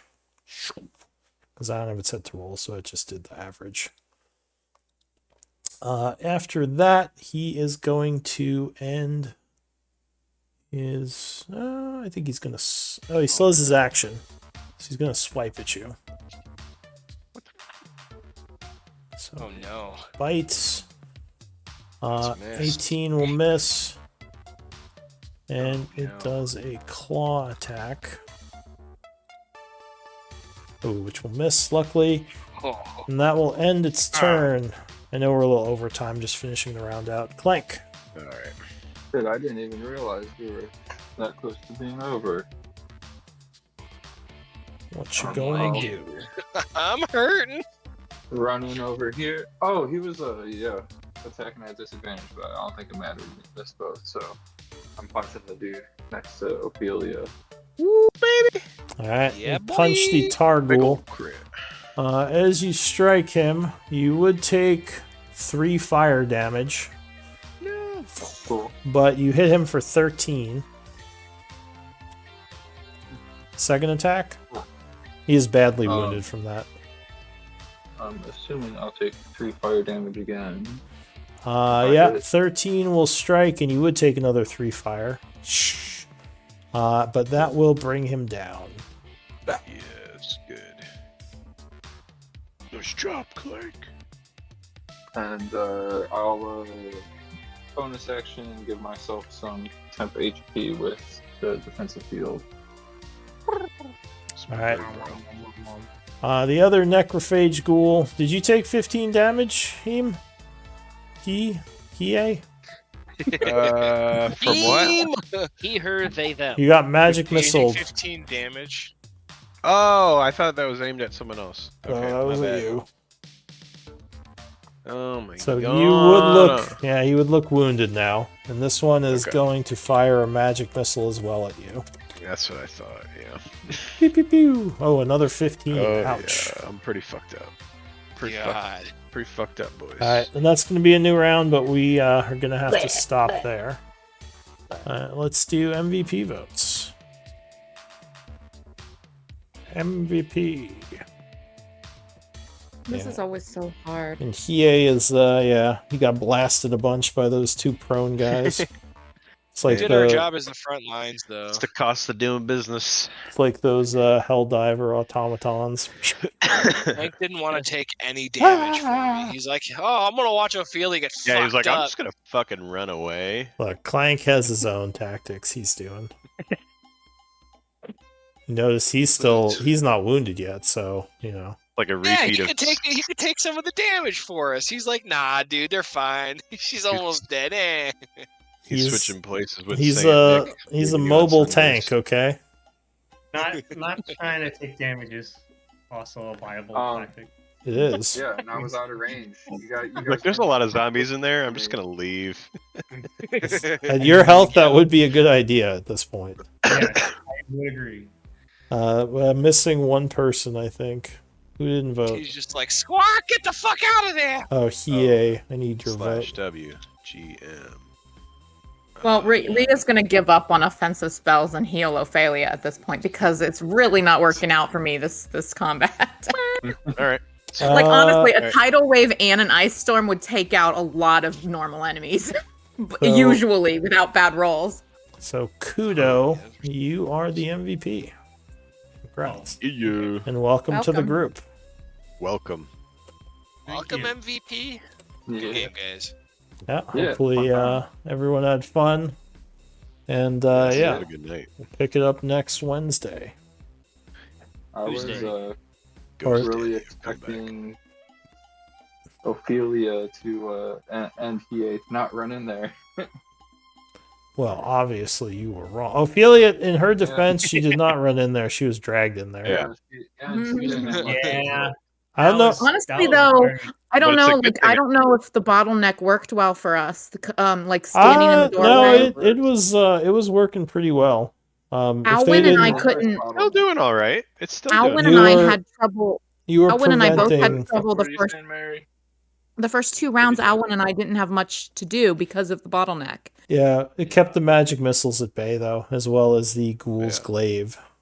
And the tar guy. Those were their big damage dealers. If they didn't have the spells, like that would have been a really good thing to keep going. Yeah, the bottleneck was actually very good, except I mean, once you can the hypnotic pattern.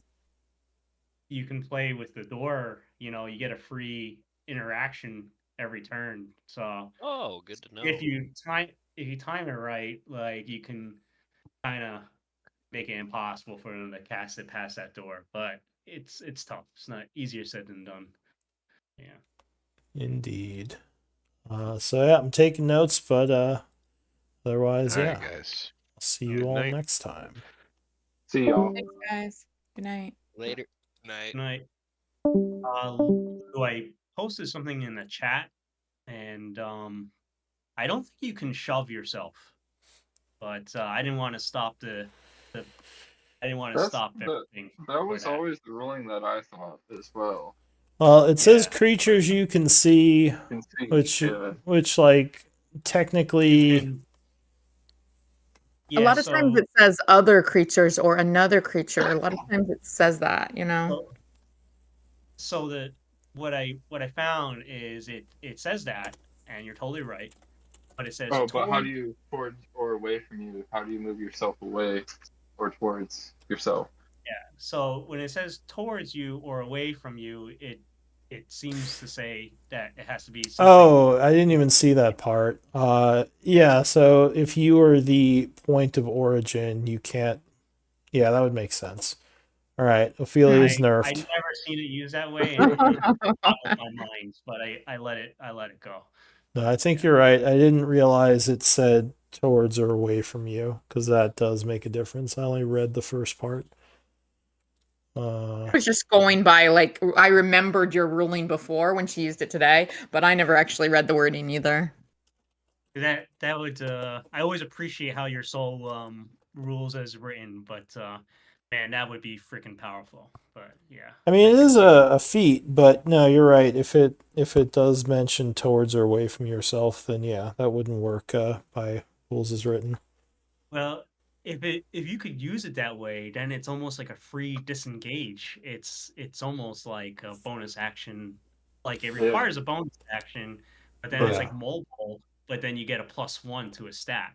Yeah, So I feel like that's it's powerful, but it's still like a feat. So, but no, I think it's you're right. powerful and it's good. It's Yeah, good. It's powerful, but I I don't. think actually it's a very balanced feat too, actually. I think it's a solid feat. Yeah. So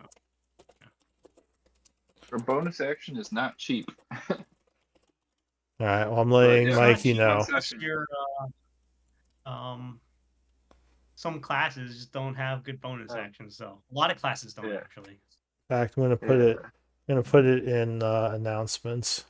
I have Yeah, like what yeah, I mean I didn't take a single bonus action this combat, but like it's because I only have a couple and they're I don't know, they're really useful, but like I can only use them once and initially I was kind of reserving my resources because I was like, "Oh, we just woke up and we're just going to fight a couple ghouls and this isn't going to be a big combat." But then they pissed me off and I started throwing spells at them and all my spells were ineffective.